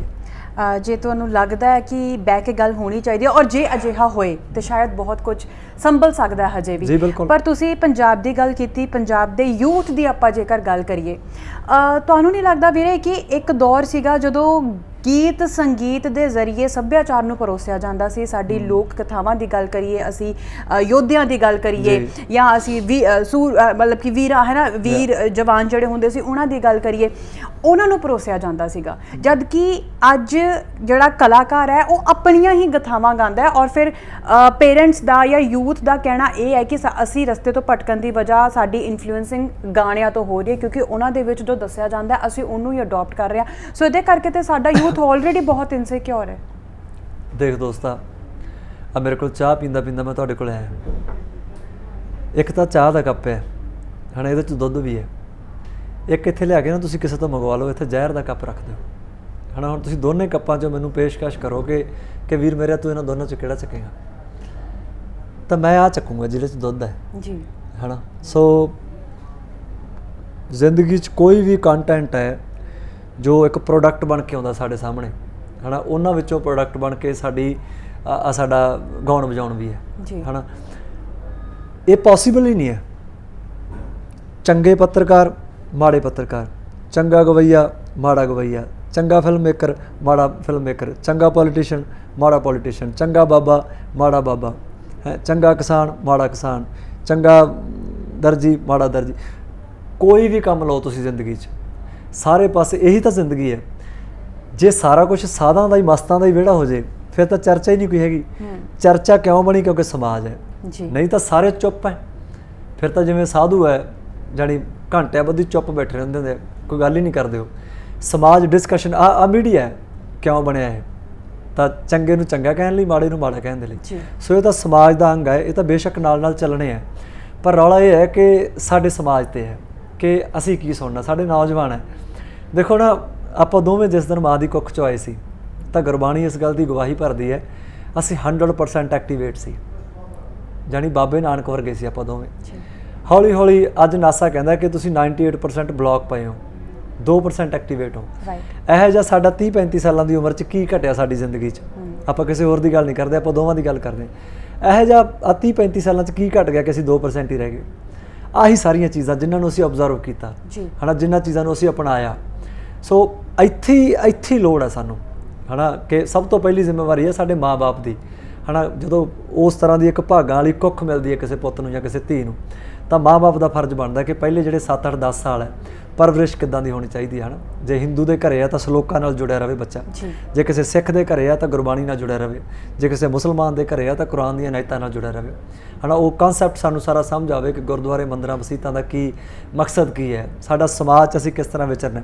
ਜਦੋਂ ਸਾਨੂੰ ਪਾਣੀ ਉਸ ਤਰ੍ਹਾਂ ਦਾ ਮਿਲਦਾ ਨਾ, ਤਾਂ ਫਿਰ ਵੱਡਿਆਂ ਹੋ ਕੇ ਜਦੋਂ ਕਈ ਵਾਰੀ ਸਾਡੇ ਸਾਹਮਣੇ ਕੋਈ ਨੈਗੇਟਿਵ ਪੋਜ਼ੀਟਿਵ ਚੀਜ਼ਾਂ ਆਉਂਦੀਆਂ ਨਾ, ਤਾਂ ਫਿਰ ਸਾਨੂੰ ਸਾਡੀ ਸਿਲੈਕਸ਼ਨ ਬੜੀ ਕਲੀਅਰ ਹੁੰਦੀ ਹੈ ਕਿ ਮੇਰਾ ਆਹ ਹੈ। ਤਾਂ ਹੁਣ ਰੌਲਾ ਉਹੀ ਹੈ ਕਿ ਬੇਸਿਕਸ 'ਤੇ ਕੰਮ ਨਹੀਂ ਹੋਇਆ ਹੋਇਆ। ਕੰਟੈਂਟ ਨੋ ਡਾਊਟ ਜ਼ਿਆਦਾ ਪ੍ਰੋਡਕਟ ਉਹੀ ਆ ਰਹੇ ਆ ਜਿਹੜੇ ਸਾਡੇ ਕੰਮ ਦੇ ਨਹੀਂ, ਉਹ ਇਕੱਲੇ ਆਰਟ ਨੂੰ ਲੈ ਕੇ ਨਹੀਂ, ਸਭ ਪਾਸੇ ਉਹ ਆ ਰਹੇ ਆ। ਇਸ ਕਰਕੇ ਸਾਡੇ ਯੰਗਸਟਰ ਨੂੰ ਵੀ ਜਿਹੜੇ ਗਵਾਚ ਰਹੇ ਆ ਜਾਂ ਇਹਨਾਂ ਚੀਜ਼ਾਂ 'ਚ ਉਲਝ ਰਹੇ ਆ, ਉਹਨਾਂ ਦਾ ਬੇਸਿਕਲੀ ਫੰਡਾ ਹੀ ਨਹੀਂ ਕਲੀਅਰ। ਉਹਨਾਂ ਦਾ ਉਸ ਚੀਜ਼ ਨੂੰ ਲੈ ਕੇ ਵਿਜ਼ਨ ਹੀ ਨਹੀਂ ਆਇਆ ਕਿ ਯਾਰ ਕਿ ਕੀ ਠੀਕ ਹੈ ਅਤੇ ਕੀ ਗਲਤ ਹੈ। ਉਹਨਾਂ ਨੂੰ ਸਾਰਾ ਕੁਛ ਬਸ ਐਂ 'ਚ ਲੱਗੀ ਜਾਂਦਾ। ਹੁਣ ਕਈ ਵਾਰੀ ਮੈਂ ਪ੍ਰੋਗਰਾਮਾਂ 'ਚ ਹੱਸਦਾ ਨਾ, ਮੈਂ ਕਿਹਾ ਯਾਰ ਤੁਸੀਂ ਉਹ ਫਲਾਨਾ ਜਿਹੜਾ ਗਲਤ ਜਿਹੇ ਗਾਣੇ ਗਾਉਂਦਾ, ਤੁਸੀਂ ਉਹਨਾਂ ਦੇ ਖਾੜੇ 'ਚ ਵੀ ਜਾਂਦੇ ਹੋ, ਤੁਸੀਂ ਮੇਰੇ ਵਾਲੇ 'ਚ ਵੀ ਆ ਜਾਂਦੇ ਹੋ, ਫਰਕ ਕੀ ਹੈ ਹੈ ਨਾ। ਪਰ ਉਹਨਾਂ ਕੋਲ ਜਵਾਬ ਨਹੀਂ ਹੁੰਦਾ ਕੋਈ। ਇਸ ਕਰਕੇ ਇਹ ਮਾਂ-ਬਾਪ ਦਾ ਫਰਜ਼ ਅਤੇ ਬਾਕੀ ਆਲ ਓਵਰ ਨਾ ਇੱਕ ਔਰਾ ਡਿਵੈਲਪ ਹੁੰਦਾ, ਉਹ ਨੇਚਰ ਕਰਦੀ ਹੁੰਦੀ ਹੈ। ਹੁਣ ਲੱਗਦਾ ਕਿ ਕੁਦਰਤ ਵੀ ਨਾ ਇੱਕ ਪਾਸੇ ਜਿਹੀ ਬੈਠੀ ਹੈ ਅਤੇ ਉਹ ਕਹਿ ਰਹੀ ਹੈ ਕਿ ਕੋਈ ਗੱਲ ਨਹੀਂ, ਤੂੰ ਪਲੇ ਕਰ, ਤੂੰ ਖੇਡ ਕੇ ਦੇਖ ਕਰੀ, ਕੋਈ ਗੱਲ ਨਹੀਂ। ਜਿਸ ਦਿਨ ਜਮਾਂ ਤੈਨੂੰ ਪਤਾ ਲੱਗ ਗਿਆ ਨਾ ਕਿ ਮੇਰੇ ਬਾਝੋਂ ਤੂੰ ਕਿਸੇ ਕੰਮ ਦਾ ਨਹੀਂ, ਜਦੋਂ ਜਮਾਂ ਰੁਲ ਗਿਆ, ਅਸੀਂ ਉਸੇ ਕਿਨਾਰੇ 'ਤੇ ਹੀ ਹਾਂ। ਹੁਣ ਬਸ ਧੱਕਾ ਵੱਜਣ ਵਾਲੀ ਦੇਰ ਹੈ। ਪੰਜਾਬ ਤੁਹਾਨੂੰ ਵੀ ਪਤਾ, ਤੁਸੀਂ ਤਾਂ ਮੀਡੀਆ ਵਾਲੇ ਹੋ, ਤੁਸੀਂ ਸਾਥੋਂ ਵੱਧ ਜਾਣਦੇ ਹੋ ਪੰਜਾਬ ਨੂੰ। ਤਾਂ ਹੁਣ ਕੋਈ ਬਹੁਤੀ ਦੂਰ ਦੀਆਂ ਗੱਲਾਂ ਨਹੀਂ ਜੀ ਅਸੀਂ ਨਾ ਸੰਭਲੇ, ਸਭ ਪਾਸਿਓਂ ਅਸੀਂ ਪਛੜੇ ਪਏ ਹਾਂ। ਸੋ ਮੈਨੂੰ ਲੱਗਦਾ ਇਹ ਬਹੁਤ ਸਾਰੇ ਕਾਰਨ ਹੈ ਕਿ ਜਿਹੜੇ ਹੌਲੀ ਹੌਲੀ ਟੈਕਸਟ ਬੰਦਿਆਂ ਕਹਾਣੀ ਇੱਥੇ ਆ ਗਈ ਕਿ ਹੁਣ ਹਰ ਚੀਜ਼ ਸਾਡੇ ਤੇ ਪੁੱਠਾ ਵਾਰ ਕਰ ਰਹੀ ਹੈ। ਬਿਲਕੁਲ। ਆਪਾਂ ਇਹਨਾਂ ਗੱਲਾਂ ਤੋਂ ਥੋੜਾ ਜਿਹਾ ਹਟ ਕੇ ਜੇ ਇੱਕ ਗੱਲ ਮੈਂ ਕਰਨਾ ਚਾਹਾਂਗੀ, ਕਿਉਂਕਿ ਅੱਜ ਅਸੀਂ ਸਕੂਨ ਲੱਭਦੇ ਹਾਂ, ਬੇਸਿਕਲੀ ਮਿਲਦਾ ਨਹੀਂ ਹੈ, ਸਾਨੂੰ ਲੱਭਣਾ ਪੈਂਦਾ ਹੈ। ਸੋ ਜੇਕਰ ਅਸੀਂ ਆਪਣੇ ਖਾਸ ਲੋਕਾਂ ਦੀ ਗੱਲ ਕਰੀਏ ਜਿਨ੍ਹਾਂ ਦੇ ਨਾਲ ਦਿਲ ਦੀ ਨੇੜਤਾ ਹੈ, ਯਾਰ ਦੋਸਤ ਹੋ ਗਏ ਹੈ ਨਾ, ਅੱਜ ਜਦੋਂ ਮਹਿਫਿਲਾਂ 'ਚ ਬਹਿੰਦੇ ਹੋ ਤੇ ਜਦੋਂ ਪੁਰਾਣੀਆਂ ਮਹਿਫਿਲਾਂ ਯਾਦ ਆਉਂਦੀਆਂ ਨੇ ਕਾਲਜ ਟਾਈਮ ਦੀਆਂ, ਸੋ ਵੀਰੇ ਕੀ ਕਮੀ ਲੱਗਦੀ ਹੈ ਅੱਜ ਮਹਿਫਲਾਂ 'ਚ ਹੀ ਬਹਿ ਕੇ? ਕਮੀ ਕੋਈ ਨਹੀਂ ਹੈ। ਮੇਰੇ ਦੋਸਤ ਜਿਹੜੇ ਪਹਿਲਾਂ ਤੋਂ ਸੀ ਉਹੀ ਮੇਰੇ ਹੁਣ ਦੋਸਤ ਨੇ। ਜਿਹੜੇ ਯੂਨੀਵਰਸਿਟੀਆਂ 'ਚ ਬਣੇ 7-8 ਮੇਰੇ ਆੜੀ, ਉਹ ਮੇਰੇ ਹੁਣ ਵੀ ਪੱਕੇ ਆੜੀ ਹੈ। ਕਦੇ ਅਸੀਂ ਘੁੰਮਣ ਫਿਰਨ ਉਹਨਾਂ ਨੇ ਜਾਣਾ, ਹੁਣ ਕਈ ਵਿੱਚੋਂ ਕੈਨੇਡਾ ਚਲੇ ਗਏ, ਬਾਹਰ ਚਲੇ ਗਏ, ਉਹ ਜਦੋਂ ਵੀ ਆਉਂਦੇ ਆ ਤਾਂ ਸਪੈਸ਼ਲ ਫਿਰ ਸਾਰੇ ਮਿਲ ਕੇ ਇੱਕ ਟੂਰ ਬਣਾਉਂਦੇ ਆ, ਮੈਨੂੰ ਇੱਕ ਫੋਨ ਕਰ ਲੈਂਦੇ ਹੁੰਦੇ ਵੀ ਤੇਰੇ ਕਿਹੜੇ ਦਿਨਾਂ ਦੇ ਰੁਝੇਵੇਂ ਆ, ਕਿਹੜੇ ਦਿਨਾਂ 'ਚ ਤੂੰ ਵਿਹਲਾ, ਤਾਂ ਮਿਲ ਕੇ ਫਿਰ ਅਸੀਂ ਲੰਘ ਜਾਂਦੇ ਕੋਈ ਜਿੰਨੇ ਦਿਨਾਂ ਦਾ ਵੀ ਉਹ ਕਹਿੰਦੇ ਆ ਮੈਨੂੰ, ਤਾਂ ਅਸੀਂ ਸਾਰੇ ਉੱਦਾਂ ਹੀ ਹੱਸਦੇ ਖੇਡਦੇ ਹਾਂ। ਬਾਹਰ ਚਲੇ ਜਾਂਦੇ ਹਾਂ ਤਾਂ ਉੱਥੇ ਕਦੇ ਮੈਨੂੰ ਹੋਟਲਾਂ 'ਚ ਨਹੀਂ ਰਹਿਣ ਦਿੰਦੇ ਅਤੇ ਘਰਾਂ 'ਚ ਜਾ ਕੇ ਰਹਿੰਦੇ, ਉੱਦਾਂ ਹੀ ਵਿਚਰਦੇ ਹਾਂ ਅਸੀਂ। ਅਤੇ ਬਾਕੀ ਸਾਰਾ ਕੁਛ ਉੱਦਾਂ ਹੀ ਹੈ। ਜਿਹੜੇ ਸਕੂਲ ਵੇਲੇ ਦੇ ਉਹ ਨਿੱਕਰਾਂ ਵੇਲੇ ਦੇ ਆੜੀ ਸੀ ਮੇਰੇ, ਉਹ ਵੀ ਉਵੇਂ ਹੀ ਹੈ ਮੇਰੇ ਸਾਰੇ ਪਿੰਡੋਂ, ਕਿਉਂਕਿ ਬਠਿੰਡੇ ਲਾਗੇ ਮੇਰਾ ਮਹਿਮਾ ਪਿੰਡ ਹੈ, ਤਾਂ ਆਸੇ ਪਾਸੇ ਦੇ ਸਕੂਲਾਂ ਵਾਲੇ ਸੀ, ਗੋਨਿਆਣੇ ਮੰਡੀ ਦੇ ਆੜੀ ਸੀ। ਸੋ ਕੁਛ ਨਹੀਂ ਮੈਨੂੰ ਲੱਗਦਾ ਕੋਈ ਟੁੱਟਿਆ ਹੋਇਆ। ਕਾਫਲਾ ਬਸ ਇਹ ਹੈ ਕਿ ਦਿਨੋਂ ਦਿਨ ਵੱਧਦਾ ਜ਼ਰੂਰ ਜਾਂਦਾ, ਗਿਣਤੀ ਵੱਧਦੀ ਜਾਂਦੀ ਹੈ ਕਾਫਲੇ ਦੀ, ਪਰ ਉਹ ਸਾਰੇ ਭਲੇ ਲੋਕ ਮੈਨੂੰ ਲੱਗਦਾ ਵੀ ਉਵੇਂ ਮੇਰੇ ਨਾਲ ਸਾਰੇ ਹੈਗੇ ਆ, ਅਤੇ ਮੈਂ ਸਾਰਿਆਂ ਨੂੰ ਉੱਦਾਂ ਹੀ ਮਾਣ ਰਿਹਾ ਜੀ। ਵੱਧਦੇ ਕਾਫਲੇ ਦੀ ਜੇਕਰ ਗੱਲ ਕਰੀਏ ਇੰਡਸਟਰੀ ਦੇ ਵਿੱਚ, ਕੌਣ ਹੈ ਅਜਿਹਾ ਜਿਹਨੂੰ ਤੁਸੀਂ ਕਾਲ ਕਰਕੇ ਬੋਲਦੇ ਹੋ ਕਿ ਤੇਰਾ ਗਾਣਾ ਬਹੁਤ ਸੋਹਣਾ ਲੱਗਾ ਮੈਨੂੰ, ਜਾਂ ਮੇਰਾ ਨਵਾਂ ਗੀਤ ਆਇਆ ਤੁਹਾਨੂੰ ਕਿਹੋ ਜਿਹਾ ਲੱਗਿਆ, ਜਾਂ ਉਹ ਖੁਦ ਕਾਲ ਕਰਕੇ ਤੁਹਾਨੂੰ ਕਹਿੰਦੇ ਨੇ ਵੀ ਵੀਰੇ ਆਹ ਗਾਣਾ ਤਾਂ ਤੁਸੀਂ ਕਮਾਲ ਕਰਤੀ, ਜਾਂ ਤੁਹਾਡੀ ਆਹ ਕਲਿੱਪ ਦੇਖੀ ਸੀ ਬਹੁਤ ਵਧੀਆ ਲੱਗਿਆ? ਇੱਦਾਂ ਤਾਂ ਨਹੀਂ ਹੈ ਅਸਲ 'ਚ ਇੰਡਸਟਰੀ 'ਚ ਨਾ ਮੈਂ ਬਹੁਤ ਘੱਟ ਵਿੱਚ ਰਿਹਾ ਜੀ। ਜਾਣੀ ਮੈਨੂੰ ਲੱਗਦਾ ਮੈਂ 7 ਸਾਲਾਂ 'ਚ ਨਹੀਂ, ਮੈਨੂੰ ਨਹੀਂ ਲੱਗਦਾ, ਪਰ ਬਹੁਤ ਗਵਈਏ ਹੈਗੇ ਜਿਹੜੇ ਮੈਨੂੰ ਚੰਗੇ ਲੱਗਦੇ ਆ ਕਿ ਜਿਨ੍ਹਾਂ ਦੇ ਗੀਤ ਮੈਂ ਸੁਣ ਲੈਂਦਾ ਆਪਣੀ ਇੰਡਸਟਰੀ ਦੇ ਵਿੱਚੋਂ, ਅਤੇ ਪਰ ਮੈਂ ਪਿਆਰ ਸਾਰਿਆਂ ਨੂੰ ਕਰਦਾ। ਪਰ ਕਦੇ ਨਾ ਜਿਵੇਂ ਇੱਕ ਕਲਚਰ ਜਿਹਾ ਹੁੰਦਾ ਕਿ ਕੋਈ ਗੈਟ ਟੂਗੈਦਰ ਆ ਉੱਥੇ ਬੈਠਣਾ, ਜਾਂ ਇੱਕ ਦੂਜੇ ਦੇ ਜਿਵੇਂ ਵਿਆਹਾਂ ਵੂਹਾਂ 'ਚ, ਇੱਕ ਤਾਂ ਹੁਣ ਆਏ ਆ ਪ੍ਰੋਬਲਮ ਸਭ ਤੋਂ ਵੱਡੀ, ਜਿਵੇਂ ਇੱਕ ਦਿਨ ਹੁਣ ਜਿਵੇਂ ਜੱਸੀ ਗਿੱਲ ਹੈ ਨਾ, ਮੇਰਾ ਪਿਆਰਾ ਮਿੱਤਰ ਹੈ, ਜੱਸੀ ਅਤੇ ਬੱਬਲ ਦੋਵੇਂ ਮੇਰੇ ਪਿਆਰੇ ਮਿੱਤਰ ਹੈ, ਤਾਂ ਇੱਥੇ ਹੋਮਲੈਂਡ 'ਚ ਉਹਨਾਂ ਦੇ ਹੈਗੇ ਆਪਣੇ ਘਰ, ਤਾਂ ਰਘਵੀਰ ਬੋਲੀ ਮੇਰਾ ਭਰਾ ਹੈ ਹੈ ਨਾ, ਉਹ ਮੇਰਾ ਬਹੁਤ ਨੇੜੇ ਤੋਂ ਹੈ। ਤਾਂ ਇੱਕ ਦਿਨ ਰਘਵੀਰ ਦੇ ਥਰੂ ਜਿਵੇਂ ਜੱਸੀ ਦੀ ਕਾਲ ਆਈ ਕਿ ਘਰੇ ਮਹਾਰਾਜ ਪ੍ਰਕਾਸ਼ ਕਰਾਇਆ ਹੋਇਆ ਵੀ ਬਾਈ ਆ ਜਾਊਗਾ, ਤਾਂ ਹੁਣ ਉਹੋ ਜਿਹੇ ਮਾਹੌਲ 'ਚ ਤਾਂ ਮੈਂ ਚਲਾ ਜਾਂਦਾ। ਹੁਣ ਜਿਹੜੀਆਂ ਹੋਰ ਪਾਰਟੀਆਂ ਨੇ ਜਾਂ ਹੋਰ ਜਿਹੜੇ ਵਿਆਹ ਨੇ ਉੱਥੇ ਮੈਂ ਫਿੱਟ ਨਹੀਂ ਬਹਿੰਦਾ, ਇਸ ਕਰਕੇ ਹੋ ਸਕਦਾ ਕਈ ਬਣਾਉਣਾ ਵੀ ਚਾਹੁੰਦੇ ਹੁਣ, ਪਰ ਉਹ ਮਾਹੌਲ ਨੂੰ ਦੇਖ ਕੇ ਕਹਿੰਦੇ ਵੀ ਯਾਰ ਉਹਨੂੰ ਬੁਲਾ ਕੇ ਫਿਰ ਇੱਥੇ ਕੀ ਕਰਾਂਗੇ, ਹੁਣ ਇੱਥੇ ਪੀਣ ਖਾਣ ਵਾਲਾ ਮਾਹੌਲ ਹੈ ਸਾਰਾ। ਸੋ ਕਦੇ ਅਚਨਚੇਤ ਕਦੇ ਮਿਲ ਗਿਆ। ਹਾਂ, ਪ੍ਰੋਟੈਸਟ ਟਾਈਮ ਅਸੀਂ ਕਾਫੀ ਮਿਲਦੇ ਰਹੇ ਹਾਂ, ਜਿਵੇਂ ਬਾਈ ਹਰਭਜਨ ਹੋਣੀ ਮਿਲਦੇ ਰਹੇ ਹੈ, ਜਾਂ ਬਾਵਾ ਵੀਰ ਮਿਲਦਾ ਰਿਹਾ। ਸੋ ਹੋਰ ਬਹੁਤ ਸਾਰੇ ਹਾਂ, ਮੈਂ ਤੇ ਹਾਰਫ ਅਸੀਂ ਜ਼ਰੂਰ ਹੁਣ ਜਾਣੀ ਪਿਛਲੇ 9-10 ਮਹੀਨਿਆਂ ਤੋਂ ਸਾਡੀ ਪੱਕੀ ਆੜੀ ਪੈ ਗਈ ਹੈ, ਔਰ ਸਾਡੀ ਦੋਸਤੀ ਜਾਣੀ ਮੈਨੂੰ ਲੱਗਦਾ ਕਿ ਹੁਣ ਜਿਵੇਂ ਜਦੋਂ ਤੱਕ ਅਸੀਂ ਹੈਗੇ ਹਾਂ ਮਹਾਰਾਜ ਨੇ ਸਾਹ ਬਖਸ਼ਿਆ ਕਿ ਅਸੀਂ ਜ਼ਰੂਰ ਇੱਕ ਦੂਜੇ ਨਾਲ ਵਿਚਰਦੇ ਰਹਾਂਗੇ। ਆ ਇੰਟਰਵਿਊ ਤੋਂ ਪਹਿਲਾਂ ਵੀ ਹੁਣ ਉਹਦਾ ਫੋਨ ਆ ਕੇ ਹਟਿਆ, ਕਿਤੇ ਕੋਈ ਪ੍ਰੋਗਰਾਮ ਸੀ ਇੱਦਾਂ ਜਾਣ ਦਾ। ਸੋ ਹੋਰ ਐਂ ਤਾਂ ਹੈਗੇ ਗਵਈਏ, ਐਂ ਤਾਂ ਗਾਏ ਵਗਾਏ ਮਿਲਦੇ ਰਹਿੰਦੇ ਆ, ਪਰ ਜੇ ਤੁਸੀਂ ਆਖੋ ਕਿ ਕੋਈ ਫੋਨ ਫਾਨ 'ਤੇ ਗੱਲਾਂ ਹੋਣ ਵਾਲਾ ਕੰਮ ਨਹੀਂ, ਮੇਰੀ ਕੋਈ ਇੱਦਾਂ ਦਾ ਕੋਈ ਬਣਿਆ ਨਹੀਂ ਹੈਗਾ ਮੇਰਾ ਮਾਹੌਲ ਸਾਰਾ। ਓਕੇ, ਇੱਕ ਸਵਾਲ ਮੇਰੇ ਦਿਲ 'ਚ ਜ਼ਰੂਰ ਹੈ, ਜਦੋਂ ਕਲਾਕਾਰ ਇੱਕ ਸਟਰਗਲਿੰਗ ਪੀਰੀਅਡ ਤੋਂ ਨਿਕਲਦਾ ਹੈ ਅਤੇ ਇੱਕ ਮੁਕਾਮ 'ਤੇ ਪਹੁੰਚਦਾ ਹੈ, ਤੁਸੀਂ ਰੈਸਟੋਰੈਂਟਸ ਦੇ ਵਿੱਚ ਵੀ ਤੁਸੀਂ ਗਾਣ 'ਤੇ ਮਜਬੂਰ ਹੋ ਗਏ ਸੀ ਇੱਕ ਟਾਈਮ 'ਤੇ, ਵੀਕਐਂਡ 'ਤੇ ਤੁਹਾਨੂੰ ਜਾਣਾ ਪੈਂਦਾ ਸੀ, ਯੂਨੀਵਰਸਿਟੀ ਤੁਸੀਂ ਪੜ੍ਹਦੇ ਸੀਗੇ, ਉਦੋਂ ਲੋਕ ਸ਼ਾਇਦ ਉਮਰ ਦੇਖ ਕੇ ਉਹਨਾਂ ਸੀਰੀਅਸਲੀ ਨਹੀਂ ਲੈਂਦੇ ਹੋਣਗੇ ਤੁਹਾਡੀ ਗਾਇਕੀ ਨੂੰ, ਜਾਂ ਕੁਝ ਬਹੁਤ ਸੋਹਣਾ ਮੰਨਦੇ ਵੀ ਹੋਣਗੇ, ਹੈ ਨਾ। ਇੱਕ ਇਮੇਜ ਹੌਲੀ ਹੌਲੀ ਬਣਦੀ ਹੈ ਨਾ ਇਨਸਾਨ ਦੀ, ਉਦੋਂ ਤੁਹਾਡੀ ਕੋਈ ਖਾਸੀ ਇਮੇਜ ਬਣੀ ਨਹੀਂ ਸੀ, ਕਿਉਂਕਿ ਤੁਹਾਡੇ ਸ਼ੁਰੂਆਤੀ ਦੌਰ ਸੀਗਾ, ਉਹ ਸਮਾਂ ਸੀਗਾ। ਕਦੀ ਕੋਈ ਅਜਿਹੀ ਸਿਚੁਏਸ਼ਨ ਨਹੀਂ ਆਈ ਜੋ ਅੱਜ ਯਾਦ ਆਉਂਦੀ ਹੈ, ਜਦੋਂ ਕਿਸੇ ਨੇ ਗਾਇਕੀ ਦਾ ਮਜ਼ਾਕ ਉਡਾਉਣ ਦੀ ਕੋਸ਼ਿਸ਼ ਕੀਤੀ ਹੋਵੇ, ਜਾਂ ਆਪਾਂ ਬੈਡ ਐਲੀਮੈਂਟ ਦੀ ਗੱਲ, ਜਿੱਥੋਂ ਤੁਸੀਂ ਲੈਸਨ ਲਈ ਮੇਰੀ ਜ਼ਿੰਦਗੀ ਦਾ ਇੱਕ ਮਤਲਬ ਲੈਸਨ ਹੈ, ਮੈਂ ਹੁਣ ਅੱਗੇ ਵਧਣਾ, ਔਰ ਅੱਜ ਤੁਸੀਂ ਉਹ ਜ਼ਰੂਰ ਯਾਦ ਕਰਦੇ ਹੋ, ਜਾਂ ਉਹ ਤੁਹਾਡੇ ਜ਼ਿਹਨ 'ਚ ਹੈਗਾ ਜਿਹੜਾ ਤੁਹਾਨੂੰ ਯਾਦ ਆਉਂਦਾ ਹੈ? ਮੈਂ ਨਾ ਮੇਰੇ ਹੱਥ ਜੁੜ ਜਾਂਦੇ ਆ ਜਦੋਂ ਕਿਸ ਤਰ੍ਹਾਂ ਦਾ ਸਵਾਲ ਕਹਿੰਦਾ ਮੈਨੂੰ, ਕਿ ਕੋਈ ਤੂੰ ਇੱਦਾਂ ਦਾ ਕੋਈ ਸਮਾਂ ਦੱਸ ਵੀ ਜਦੋਂ ਤੈਨੂੰ ਐਂ ਲੱਗਿਆ ਹੋਵੇ ਵੀ ਕੋਈ ਇੱਥੋਂ ਤੈਨੂੰ ਕਿਸੇ ਨੇ ਸੁਣਿਆ ਨਹੀਂ ਜਾਂ ਕੋਈ ਹੋਰ। ਮੈਨੂੰ ਨਾ ਵੀਰ ਮੇਰਿਆ 6ਵੀਂ ਕਲਾਸ 'ਚ ਮੈਂ ਪਹਿਲੀ ਵਾਰੀ ਬਾਲ ਸਭਾ 'ਚ ਗਾਇਆ ਸੀ। 6ਵੀਂ ਕਲਾਸ ਤੋਂ ਲੈ ਕੇ ਅੱਜ ਦੇ ਅੱਲਾਹੂ ਤੱਕ ਕੋਈ ਸਿੰਗਲ ਸਟੇਜ ਵੀ ਨਹੀਂ ਹੈ ਜਿੱਥੇ ਕਿਸੇ ਨੇ ਕੋਈ ਇੱਦਾਂ, ਮੈਨੂੰ ਕਾਲਜ 'ਚ ਵੀ ਐਂ ਕਹਿੰਦੇ ਹੁੰਦੇ ਸੀ ਵੀ ਇਹ ਰਾਜਾ ਹੈ, ਯੂਨੀਵਰਸਿਟੀ 'ਚ ਵੀ ਮੈਨੂੰ ਮਹਾਰਾਜ ਨੇ ਰਾਜਾ ਵਾਂਗੂ ਰੱਖਿਆ, ਹਾਲਾਂਕਿ ਉਦੋਂ ਮੇਰਾ ਕੁਛ ਰਿਲੀਜ਼ ਨਹੀਂ ਹੋਇਆ ਸੀ, ਪਰ ਜਿੱਥੇ ਵੀ ਮੈਂ ਯੂਨੀਵਰਸਿਟੀ ਜਦੋਂ ਕਿਸੇ ਸਟੇਜ ਤੇ ਆਉਣਾ, ਭਾਵੇਂ ਮੈਂ ਆਰਟਸ ਆਡੀਟੋਰੀਅਮ 'ਚ ਗਾ ਰਿਹਾ, ਭਾਵੇਂ ਓਪਨ ਏਅਰ 'ਚ ਗਾ ਰਿਹਾ, ਕਲਾ ਭਵਨ 'ਚ ਗਾ ਰਿਹਾ, GTB ਹਾਲ 'ਚ ਗਾ ਰਿਹਾ, ਜਾਂ ਕਿਸੇ ਹੋਰ ਸਮਾਗਮ 'ਚ ਗਾ ਰਿਹਾ, ਸੈਮੀਨਾਰ 'ਚ ਗਾ ਰਿਹਾ, ਸਟੇਜ ਤੇ ਚੜ੍ਹਨ ਤੋਂ ਪਹਿਲਾਂ ਤਾੜੀਆਂ ਵੱਜਦੀਆਂ ਹੁੰਦੀਆਂ ਸੀ ਤੇ ਕਹਿ ਕੇ ਰੋਕਣਾ ਪੈਂਦਾ ਹੁੰਦਾ ਸੀ ਕਿ ਹੁਣ ਮੈਨੂੰ ਗਾ ਲੈਣ ਦਿਓ। ਓਕੇ, ਇਹ ਉਹਦੀ ਬਖਸ਼ਿਸ਼ ਹੈ ਜੀ। ਸੋ ਉਸ ਤੋਂ ਬਾਅਦ ਤਾਂ ਚਲੋ ਜਦੋਂ ਪ੍ਰੋਫੈਸ਼ਨਲੀ ਇੱਦਾਂ ਗਾਉਣ ਲੱਗ ਗਏ ਤਾਂ ਮੈਨੂੰ ਨਹੀਂ ਲੱਗਦਾ ਕਿ ਇਵਨ ਕੋਈ ਸਿੰਗਲ ਸ਼ੋਅ ਮੇਰੇ ਦਿਮਾਗ 'ਚ ਹੋਵੇ ਵੀ ਜਿੱਥੇ ਲੋਕਾਂ ਨੇ ਕਹਤਾ ਵੀ ਛੱਡ ਯਾਰ ਕੀ ਹੈ। ਇਹ ਸਭ ਉਹ ਪਰਮਾਤਮਾ ਦੀ ਮਿਹਰ ਹੈ ਜੀ। ਇਹ ਸਭ ਉਸੇ ਦਾ ਹੀ ਹੈ ਕਿ ਮਹਾਰਾਜ ਉਸ ਵੇਲੇ ਆਪ ਹਾਜ਼ਰ ਹੋ ਕੇ ਉਸ ਤਰ੍ਹਾਂ ਦਾ ਔਰਾ ਬਣਾ ਕੇ ਦਿੰਦਾ ਮੈਨੂੰ ਕਿ ਜਿਹਦੇ 'ਚ ਫਿਰ ਅਸੀਂ ਸਾਰੇ ਭਿੱਜ ਕੇ, ਮੇਰੇ ਸਰੋਤੇ ਵੀ ਤੇ ਮੈਂ ਗਵਈਆ ਵੀ, ਤੇ ਸਾਰੇ ਬਸ ਇੱਕ ਹੋ ਕੇ ਗਾਉਣੇ। ਜਿੱਦਾਂ ਕਿ ਤੁਸੀਂ ਕਿਹਾ ਹੀ ਸੀਗਾ ਕਿ ਮਿਹਨਤ ਕਰਨਾ ਸਾਡਾ ਕੰਮ ਹੈ, ਕੁਦਰਤ ਆਪਣੇ ਆਪ ਤੁਹਾਨੂੰ ਦਿੰਦੀ ਜਾਂਦੀ ਹੈ, ਸੋ ਸ਼ੁਰੂ ਤੋਂ ਹੀ ਤੁਸੀਂ ਬਲੈਸਡ ਹੋ। ਆਪਾਂ ਇੱਕ ਜਾਣ ਤੋਂ ਪਹਿਲਾਂ ਛੋਟੀ ਜਿਹੀ ਗੇਮ ਖੇਡਾਂਗੇ, ਤੁਹਾਡੇ ਹੀ ਗੀਤਾਂ ਦੇ ਮੈਂ ਨਾਮ ਲਵਾਂਗੀ ਔਰ ਉਹਨਾਂ ਤੋਂ ਹੀ ਜੁੜਿਆ ਇੱਕ ਸਵਾਲ ਜਿਹੜਾ ਉਹ ਹੋਵੇਗਾ। ਤੁਹਾਡਾ ਗੀਤ ਆਇਆ ਸੀ ਮਹਿਮਾਨ, ਆ ਜਿਹੜਾ ਹੁਣ ਆਪਣਾ ਤੁਣਕਾ ਮੂਵੀ 'ਚ ਆਇਆ। ਬਿਲਕੁਲ, ਮਹਿਮਾਨ ਨੂੰ ਲੈ ਕੇ ਜੇ ਕੁਝ ਦੱਸਣਾ ਹੋਵੇ ਜਾਂ ਕੁਝ ਕਹਿਣਾ ਹੋਵੇ ਤੇ ਮਹਿਮਾਨ ਨੂੰ ਲੈ ਕੇ ਕੀ ਕਹਿਣਾ ਚਾਹੋਗੇ? ਕੋਈ ਇਹੋ ਜਿਹਾ ਇਨਸੀਡੈਂਸ, ਕੋਈ ਇਹੋ ਜਿਹੀ ਯਾਦ? ਮਹਿਮਾਨ ਦੇ ਮਸਲੇ 'ਚ ਅਸੀਂ ਬਹੁਤ ਕਲੀਅਰ ਹੋਣੇ ਚਾਹੀਦੇ ਹਾਂ। ਅੱਜ ਕੱਲ੍ਹ ਨਾ ਮੈਂ ਸਟੇਜ 'ਤੇ ਹੱਸਦਾ ਹੁੰਦਾ, ਮੈਂ ਕਿਹਾ ਅੱਜ ਕੱਲ੍ਹ ਅਸੀਂ ਬੜੇ ਉਹ ਡਬਲ ਫੇਸ ਜਿਹੇ ਹੋ ਗਏ। ਕਈ ਵਾਰੀ ਅਸੀਂ ਘਰਾਂ 'ਚ ਮੰਨ ਲਓ ਡਰਾਇੰਗ ਰੂਮ 'ਚ ਕੋਈ ਮਹਿਮਾਨ ਆ ਜਾਏ ਨਾ ਤਾਂ ਅਸੀਂ ਬੜੀ ਜਾਣੀ ਉਹ ਫਾਰਮੈਲਿਟੀ ਕਰਦੇ ਹਾਂ, ਬੜਾ ਚੰਗਾ ਲੱਗਿਆ ਜੀ ਆਇਆਂ ਨੂੰ, ਕੀ ਲਓਗੇ ਹੈ ਨਾ, ਚਾਹ ਲਓਗੇ ਜਾਂ ਪ੍ਰਸ਼ਾਦਾ ਛਕੋਗੇ। ਉਹ ਬੈਠ ਕੇ ਮੀਆਂ ਬੀਬੀ ਦੋਨੇ ਰਸੋਈ 'ਚ ਆਏ, ਇੱਕ ਦੂਜੇ ਨੂੰ ਕਿਹਨੇ ਬੁਲਾਇਆ ਸੀ ਇਹਨਾਂ ਨੂੰ ਹੈ ਨਾ। ਤਾਂ ਮਹਿਮਾਨ ਦੇ ਮਸਲੇ 'ਚ ਮੈਂ ਚਾਹੁੰਦਾ ਵੀ ਸਾਡੇ ਘਰ 'ਚ ਅਸੀਂ ਉਹਨਾਂ ਨੂੰ ਬੁਲਾਈਏ ਕਿ ਜਿਨ੍ਹਾਂ ਨੂੰ ਵਾਕਿਆ ਸਾਨੂੰ ਲੱਗਦਾ ਕਿ ਮਹਿਮਾਨ ਰੱਬ ਵਰਗਾ ਹੈ, ਕਿ ਜਿਨ੍ਹਾਂ ਨਾਲ ਅਸੀਂ ਜਾਣੀ ਬਹੁਤ ਸਾਰਾ ਟਾਈਮ ਸਪੈਂਡ ਕਰ ਸਕਦੇ, ਜਿਨ੍ਹਾਂ ਨੂੰ ਕੋਈ ਫਾਰਮੈਲਿਟੀ ਕਰਨ ਦੀ ਲੋੜ ਨਹੀਂ, ਜਿਹੜਾ ਸਾਡੀ ਰਸੋਈ 'ਚ ਜਾ ਕੇ ਆਪ ਚੱਕ ਕੇ ਖਾ ਸਕਦਾ, ਉਸੇ ਮਹਿਮਾਨ ਨੂੰ ਬੁਲਾਉਣਾ ਚਾਹੀਦਾ। ਫਾਰਮੈਲਿਟੀ ਇਹੀਆਂ ਵਾਲਾ ਕੰਮ ਨਹੀਂ ਕਰਨਾ ਚਾਹੀਦਾ। ਇਸ਼ਕ ਤੁਹਾਡਾ ਗਾਣਾ ਸੀਗਾ, ਬਹੁਤ ਪਿਆਰਾ ਗੀਤ ਜੀ। ਇਸ਼ਕ ਜ਼ਿੰਦਗੀ 'ਚ ਕੀ, ਤੁਹਾਡੀ ਜ਼ਿੰਦਗੀ 'ਚ ਇਸ਼ਕ ਕੀ ਹੈ? ਤੁਹਾਡੇ ਲਈ ਇਸ਼ਕ ਦੀ ਡੈਫੀਨੇਸ਼ਨ ਕੀ ਹੈ? ਇਸ਼ਕ ਤਾਂ ਬੰਦਗੀ ਹੈ ਹੈ ਨਾ। ਜਿਵੇਂ ਮੇਰਾ ਸੰਗੀਤ ਹੈ ਤਾਂ ਸੰਗੀਤ ਤੋਂ ਪਹਿਲਾਂ ਮੇਰੀ ਬੇਬੇ ਹੈ, ਤਾਂ ਮੇਰੇ ਲਈ ਇਸ਼ਕ ਹੈ ਹੈ ਨਾ। ਅੱਜ ਮੈਂ ਬੇਬੇ ਕੋਲ ਜਾ ਰਿਹਾ ਜੀ, ਤਾਂ ਇਹ ਇਸ਼ਕ ਹੈ ਮੇਰਾ ਬਸ, ਕਿ ਜਿੱਥੋਂ ਮੈਨੂੰ ਉਹ ਚੰਗਿਆਈ, ਉਹ ਖਾਲਸ ਸੁਨੇਹਾ, ਉਹ ਮੈਸੇਜ ਸੁਣਨ ਨੂੰ ਮਿਲਦਾ, ਉਹ ਗੱਲਾਂ ਸੁਣਨ ਨੂੰ ਮਿਲਦੀਆਂ। ਤਾਂ ਬੇਬੇ ਔਰ ਸੰਗੀਤ, ਇਹ ਦੋ ਮੇਰੇ ਐਸੇ ਸਾਥੀ ਹੈ ਕਿ ਜਿਹੜੇ ਹਮੇਸ਼ਾ ਮੈਨੂੰ ਉਹੀ ਚੀਜ਼ਾਂ ਸਿਖਾਉਂਦੇ ਆ ਜਿਹੜੀਆਂ ਇੱਕ ਇਨਸਾਨ ਹੈ ਇਸ ਜਨਮ ਦੇ ਵਿੱਚ ਸਿੱਖਣ ਵਾਸਤੇ ਹੈ। ਸੋ ਇਹ ਮੈਂ ਇਹਨਾਂ ਦਾ ਆਸ਼ਕ ਹੈ ਤੇ ਇਸ਼ਕ ਹੈ ਮੇਰਾ ਇਹਨਾਂ ਨਾਲ ਗੂੜਾ। ਬਹੁਤ ਖੂਬ। ਟਿਕਟਾਂ ਕਿਹਦੇ ਨਾਲ ਟਿਕਟ ਕਟਾ ਕੇ ਤੁਸੀਂ ਟ੍ਰੇਨ ਦਾ ਸਫ਼ਰ ਕਰ ਕਿਸੇ ਡੈਸਟੀਨੇਸ਼ਨ ਤੇ ਜਾਣਾ ਚਾਹੋਗੇ? ਮੈਂ ਆਪਣੇ ਆਪ ਨਾਲ ਹੀ ਟਿਕਟ ਕਟਾਉਣ ਦੇ ਮੂਡ 'ਚ ਹਾਂ। ਕਿੱਥੇ ਜਾਣਾ ਚਾਹੋਗੇ?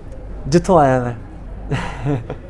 ਸੋ ਹਮੇਸ਼ਾ ਸਵਾਲ ਕਰਦੀ ਹੁੰਦੀ ਹੈ ਬੇਬੇ ਕਿ ਤਿੰਨ ਟੇਸ਼ਨ ਹੈ। ਮੋਸਟਲੀ ਮੈਂ ਸਟੇਜਾਂ 'ਤੇ ਵੀ ਇਹ ਗੱਲਾਂ ਬੋਲਦਾ ਹੁੰਦਾ ਕਿ ਤਿੰਨ ਹੀ ਟੇਸ਼ਨ ਹੈ ਸਾਡੇ ਵੀ, ਅਸੀਂ ਕਿੱਥੋਂ ਆਏ ਹਾਂ, ਕੀ ਕਰਨਾ ਹੈ ਇੱਥੇ, ਤੇ ਇੱਥੋਂ ਜਾਣਾ ਕਿੱਥੇ ਹੈ। ਸੋ ਆ ਤਾਂ ਗਏ ਹੁਣ ਇੱਥੇ, ਇੱਥੋਂ ਹੁਣ ਜਾਣਾ ਕਿੱਥੇ ਹੈ ਤਾਂ ਹੀ ਜਾ ਸਕਦੇ ਹਾਂ ਜੇ ਸਾਨੂੰ ਪਤਾ ਹੋਵੇ ਅਸੀਂ ਆਏ ਕਿੱਥੋਂ ਹੈ। ਸੋ ਉਹ ਪਤਾ ਕਰਦੇ ਫਿਰਦੇ ਹਾਂ ਕਿੱਥੋਂ ਆਏ, ਤਾਂ ਟਿਕਟ ਕਟਾਉਣ ਦੇ ਪੂਰੇ ਪ੍ਰੋਗਰਾਮ 'ਚ ਹੈ ਕਿ ਜਾ ਕੇ ਫਿਰ ਉੱਥੇ ਬਸ ਉਸ ਟ੍ਰੇਨ ਚੜ੍ਹਨ ਦੇ ਮੂਡ 'ਚ ਹੈ ਜਿਹੜੀ ਇੱਕ ਵਾਰੀ ਜਾਂਦੀ ਹੈ ਫਿਰ ਵਾਪਸ ਨਹੀਂ ਹੁੰਦੀ, ਉਹ ਉੱਥੇ ਹੀ ਰੱਖ ਲੈਂਦੀ ਹੈ ਬਸ। ਉਹ ਵਿਹੜਾ ਹੈ, ਉਹ ਪ੍ਰਮਾਤਮਾ ਦਾ ਉਹ ਦਰ ਹੈ, ਉਹ ਦਰਗਾਹ ਹੈ, ਉਹ ਜਿੱਥੇ ਫਿਰ ਕੋਈ ਸੁੱਖ ਦੁੱਖ ਨਹੀਂ ਵਿਆਪਦਾ, ਜਿੱਥੇ ਕੋਈ ਖੁਸ਼ੀਆਂ ਗਮੀਆਂ ਨਹੀਂ ਤੁਹਾਨੂੰ ਇੰਟਰੈਕਟ ਕਰਦੀਆਂ। ਫਿਰ ਬਸ ਤੁਸੀਂ ਇੱਕ ਸਟੇਬਿਲਿਟੀ 'ਚ ਆ ਜਾਂਦੇ ਹੋ, ਸਭ ਕੁਝ ਤੁਹਾਨੂੰ ਬਸ ਜੋ ਜੀ ਆਵੇ ਸੋ ਰਾਜੀ ਜਾਵੇ ਵਾਲਾ ਕਨਸੈਪਟ ਹੈ ਤੁਹਾਡੀ ਜ਼ਿੰਦਗੀ 'ਚ। ਕੀ ਬਾਤ ਹੈ, ਬਹੁਤ ਖੂਬ। ਮਸਤ ਬਣਾ ਦੇਣਗੇ ਬੀਬਾ।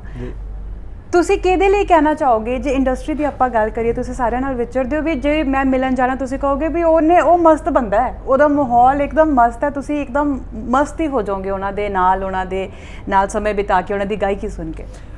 ਮੇਰਾ ਰਾਜਵੀਰ, ਮੇਰਾ ਬੜਾ ਪਿਆਰਾ ਮਿੱਤਰ ਆ ਰਾਜਵੀਰ ਜਵੰਦਾ ਜੀ। ਅਸੀਂ ਪਿਛਲੇ ਦਿਨਾਂ 'ਚ ਸਾਡੇ ਬਾਪੂ ਜੀ ਚਲੇ ਗਏ ਤਾਂ ਅਸੀਂ ਭੋਗ 'ਤੇ ਉਹਦਾ ਇਕੱਠੇ ਹੀ ਸੀ, ਤਾਂ ਉਹਦੇ ਨਾਲ ਮੇਰਾ ਬਹੁਤ ਸਨੇਹ ਹੈ, ਤਾਂ ਉਹਦੇ ਨਾਲ ਮੇਰਾ ਬਹੁਤ ਜੀਅ ਲੱਗਦਾ ਹੈ। ਤਾਂ ਇੱਕ ਉਹ ਆਰਟਿਸਟ ਹੈਗਾ ਜਿਹਦੇ ਨਾਲ ਮੈਂ ਜਾਣੀ ਜੇ ਸਾਰਾ ਦਿਨ ਵੀ ਬੈਠਾ ਰਹਾਂ। ਇੱਕ ਤਾਂ ਇਹ ਵੀ ਯੂਨੀਵਰਸਿਟੀ 'ਚ ਅਸੀਂ ਇਕੱਠੇ ਪੜ੍ਹੇ ਹਾਂ ਅਤੇ ਹੋਸਟਲ 'ਚ ਇੱਕ ਰੂਮ 'ਚ ਰਹੇ ਹਾਂ ਅਸੀਂ, ਜਾਣੀ ਮੇਰੇ ਖਿਆਲ 'ਚ 1.5 ਸਾਲ ਵਾਂਗੂ। ਤਾਂ ਬਹੁਤ ਸਾਰੀਆਂ ਯਾਦਾਂ ਸਾਡੀਆਂ ਇਕੱਠਿਆਂ ਦੀਆਂ। ਰੈਸਟੋਰੈਂਟ ਜਿਹੜੀ ਤੁਸੀਂ ਗੱਲ ਕਰਦੇ ਸੀ ਉਹਦੇ 'ਚ ਅਸੀਂ ਇਕੱਠਿਆਂ ਗਾਉਂਦੇ ਹੁੰਦੇ ਸੀ। ਰਾਜਵੀਰ ਤੂੰਬੀ ਵੀ ਆਉਂਦਾ ਹੁੰਦਾ ਸੀ ਨਾਲ, ਡੱਫ ਵੀ ਆਉਂਦਾ ਸੀ, ਗਾਉਂਦਾ ਵੀ ਸੀ ਨਾਲ ਇੱਕ ਡਲੇ ਪਈ ਹੁੰਦੀ ਸੀ, ਉਹਨੂੰ ਵੀ ਸੈੱਟ ਕਰਦਾ ਸੀ। ਉਹ ਇੱਕ ਆਰਟਿਸਟ ਹੈਗਾ ਕਿ ਜਿਹਦੇ ਨਾਲ ਮੇਰੀਆਂ ਬਹੁਤ ਸਾਰੀਆਂ ਸਾਂਝਾਂ ਇਸ ਤਰ੍ਹਾਂ ਦੀਆਂ, ਅਤੇ ਉਹਦੇ ਨਾਲ ਬੈਠਾ ਮੈਨੂੰ ਨਹੀਂ ਪਤਾ ਲੱਗਦਾ ਫਿਰ ਕਿੰਨਾ ਟਾਈਮ ਹੋ ਜਾਂਦਾ। ਸੋ ਬਹੁਤ ਪਿਆਰ ਆ ਉਹਦੇ ਨਾਲ ਮੇਰਾ। ਤੂੰਬਾ ਵੱਜਦਾ, ਤੂੰਬੇ ਦੇ ਨਾਲ ਪਿਆਰ ਪੈਣ ਦੀ ਕੋਈ ਖਾਸ ਵਜ੍ਹਾ? ਕਿਉਂਕਿ ਅਸੀਂ ਬੜੇ ਗੀਤਾਂ ਦੇ ਵਿੱਚ ਵੀ ਤੁਹਾਡੇ ਹੱਥ 'ਚ ਦੇਖਿਆ।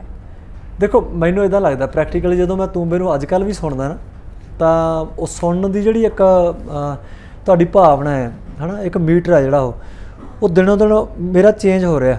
ਤੂੰਬਾ ਨਹੀਂ ਕਹੂੰਗਾ ਮੈਂ, ਪਲੱਕ ਕਹੂੰਗਾ।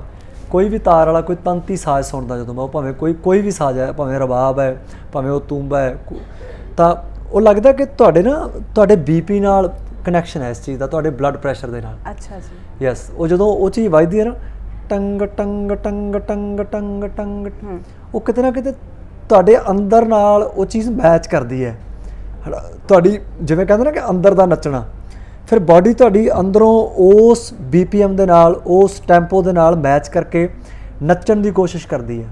ਓਕੇ, ਹੈ ਨਾ, ਜਿਵੇਂ ਹੁੰਦਾ ਨਾ ਕਿ ਸਰੀਰ, ਮਨ ਤੇ ਆਤਮਾ, ਜੀ, ਇਹ ਤਿੰਨਾਂ ਦਾ ਬਹੁਤ ਗੂੜਾ ਰਿਸ਼ਤਾ, ਤਿੰਨਾਂ ਦਾ। ਬਸ ਅੱਜ ਪ੍ਰੋਬਲਮ ਇਹੀ ਹੈ ਕਿ ਸਰੀਰ ਤੇ ਮਨ ਦੋਨੇ ਆਪਸ 'ਚ ਬਹੁਤ ਡਾਇਲੌਗ ਕਰਦੇ ਆ, ਆਤਮਾ ਇਕੱਲੀ ਬੈਠੀ ਰਹਿੰਦੀ ਹੈ। ਜੀ, ਜਦੋਂ ਤੁਸੀਂ ਸਾਜ਼ਾਂ 'ਚ ਹੁੰਦੇ ਹੋ, ਇੱਕ ਗਵਈਆ ਜਦੋਂ ਆਪਦੇ ਸੰਗੀਤ ਨੂੰ ਮਾਣਦਾ ਹੈ, ਜੀ, ਹੈ ਨਾ, ਜਦੋਂ ਇੱਕ ਐਂਕਰ ਆਪਣੇ ਸਵਾਲਾਂ ਨੂੰ ਮਾਣਦਾ ਹੈ, ਤਾਂ ਮੇਰੇ ਖਿਆਲ 'ਚ ਫਿਰ ਉਹਨਾਂ ਦਾ ਤਿੰਨਾਂ ਦੀ ਆਪਸ 'ਚ ਗੱਲਬਾਤ ਹੋ ਰਹੀ ਹੈ। ਬਿਲਕੁਲ। ਹੁਣ ਪਿਛਲੇ 20-25 ਮਿੰਟ ਤੋਂ ਅੱਧੇ ਘੰਟੇ ਤੋਂ ਮੈਨੂੰ ਨਹੀਂ ਪਤਾ ਕਿੰਨਾ ਟਾਈਮ ਹੋ ਗਿਆ, ਇਹ ਤਿੰਨਾਂ ਦੀ ਗੱਲਬਾਤ ਹੀ ਹੋ ਰਹੀ ਹੈ। ਇਸੇ ਕਰਕੇ ਔਰਾ ਬਹੁਤ ਅੱਛਾ ਬਣਿਆ ਹੋਇਆ ਹੈ। ਮੈਨੂੰ ਲੱਗਦਾ ਕਿ ਤੁਹਾਡਾ ਵੀ ਜੀ ਨਹੀਂ ਕਰ ਰਿਹਾ ਕਿ ਆਪਾਂ ਬੰਦ ਕਰੀਏ, ਜੀ ਮੇਰਾ ਵੀ ਨਹੀਂ ਕਰ ਰਿਹਾ ਕਿ ਬੰਦ ਕਰੀਏ। ਬਸ ਉਹੀ ਹੈ ਕਿ ਉਹ ਤਾਰ ਫਿਰ ਮੈਨੂੰ ਲੱਗਦਾ ਤੁਹਾਡੇ ਨਾਲ ਕਨੈਕਟ ਹੁੰਦੀ ਹੈ, ਉਹ ਉਸ ਚੀਜ਼ ਨੂੰ ਫਿਰ ਤੁਸੀਂ ਮੇਰੇ ਖਿਆਲ 'ਚ ਉਹਨਾਂ ਸੋਹਣੇ ਤਰੀਕੇ ਬਿਆਨਾਤ ਨਹੀਂ ਕਰ ਸਕਦੇ ਹੁੰਦੇ, ਪਰ ਤੁਸੀਂ ਮਾਣ ਬਹੁਤ ਸੋਹਣੇ ਤਰੀਕੇ ਲੈਂਦੇ ਹੋ। ਸੋ ਤੂੰਬਾ, ਤਾਰ, ਉਹ ਚੀਜ਼ਾਂ ਅੱਜ ਐਟ ਪ੍ਰੈਜ਼ੈਂਟ ਮੇਰੇ ਨਾਲ ਉਹ ਉੱਦਾਂ ਦਾ ਬਿਹੇਵ ਕਰ ਰਹੀਆਂ ਕਿ ਚੰਗਾ ਚੰਗਾ ਜਿਹਾ ਲੱਗਦਾ ਬਸ ਜਦੋਂ ਵੱਜਦੇ ਹੋ। ਕੀ ਬਾਤ ਹੈ। ਸੋ ਆਈ ਵਿਸ਼ ਕਿ ਇਹ ਜੋ ਤੂੰਬੇ ਨੂੰ ਲੈ ਕੇ ਜੋ ਤੁਹਾਡੇ ਜਜ਼ਬਾਤ ਨੇ ਅਜਿਹੇ ਹੀ ਰਹਿਣ ਹਮੇਸ਼ਾ, ਔਰ ਅਸੀਂ ਵੀ ਤੁਹਾਡੇ ਗੀਤਾਂ ਨੂੰ, ਤੁਹਾਡੇ ਤੂੰਬੇ ਨੂੰ ਇੱਦਾਂ ਹੀ ਇੰਜੋਏ ਕਰਦੇ ਰਹੀਏ। ਲਾਸਟ ਐਂਡ ਲੀਸਟ, ਮੌਜ। ਜ਼ਿੰਦਗੀ ਦੇ ਕਿਹੜੇ ਫੇਸ ਨੂੰ ਦੇਖ ਕੇ ਯਾਦ ਕਰਕੇ ਲੱਗਦਾ ਯਾਰ ਮੌਜ ਤੇ ਉਹ ਸੀ ਜਾਂ ਮੌਜ ਤੇ ਇਹ ਹੈ? ਆ ਮੌਜ ਹੀ ਆ ਹੁਣ, ਹੈ ਨਾ, ਕਿ ਤੁਹਾਡੇ ਕਿਸੇ ਸਵਾਲ ਦੀ ਮੈਨੂੰ ਕੋਈ, ਮੇਰੇ ਮਨ 'ਚ ਡਰ ਨਹੀਂ ਹੈਗਾ ਜੀ, ਹੈ ਨਾ, ਕਿ ਮੈਂ ਜਦੋਂ ਆ ਕੇ ਸੋਫੇ 'ਤੇ ਬੈਠਾ ਤਾਂ ਮੈਨੂੰ ਜਾਣੀ ਬਹੁਤਿਆਂ ਵਾਂਗੂ ਇਹ ਨਹੀਂ ਕਹਿਣਾ ਪਿਆ ਕਿ ਆਹ ਪੁੱਛ ਲਿਓ ਅਤੇ ਆਹ ਨਾ ਪੁੱਛਿਓ, ਹੈ ਨਾ, ਜਾਂ ਮੇਰੀ ਫੈਮਿਲੀ ਬਾਰੇ ਨਾ ਪੁੱਛਿਓ, ਜਾਂ ਕੋਈ ਆਹ ਖਾਸ ਸਵਾਲ ਮੈਥੋਂ ਨਾ ਪੁੱਛਿਓ। ਇਹੀ ਮੌਜ ਹੈ, ਸਟੇਜ 'ਤੇ ਚੜ੍ਹ ਕੇ ਗਾਉਣਾ।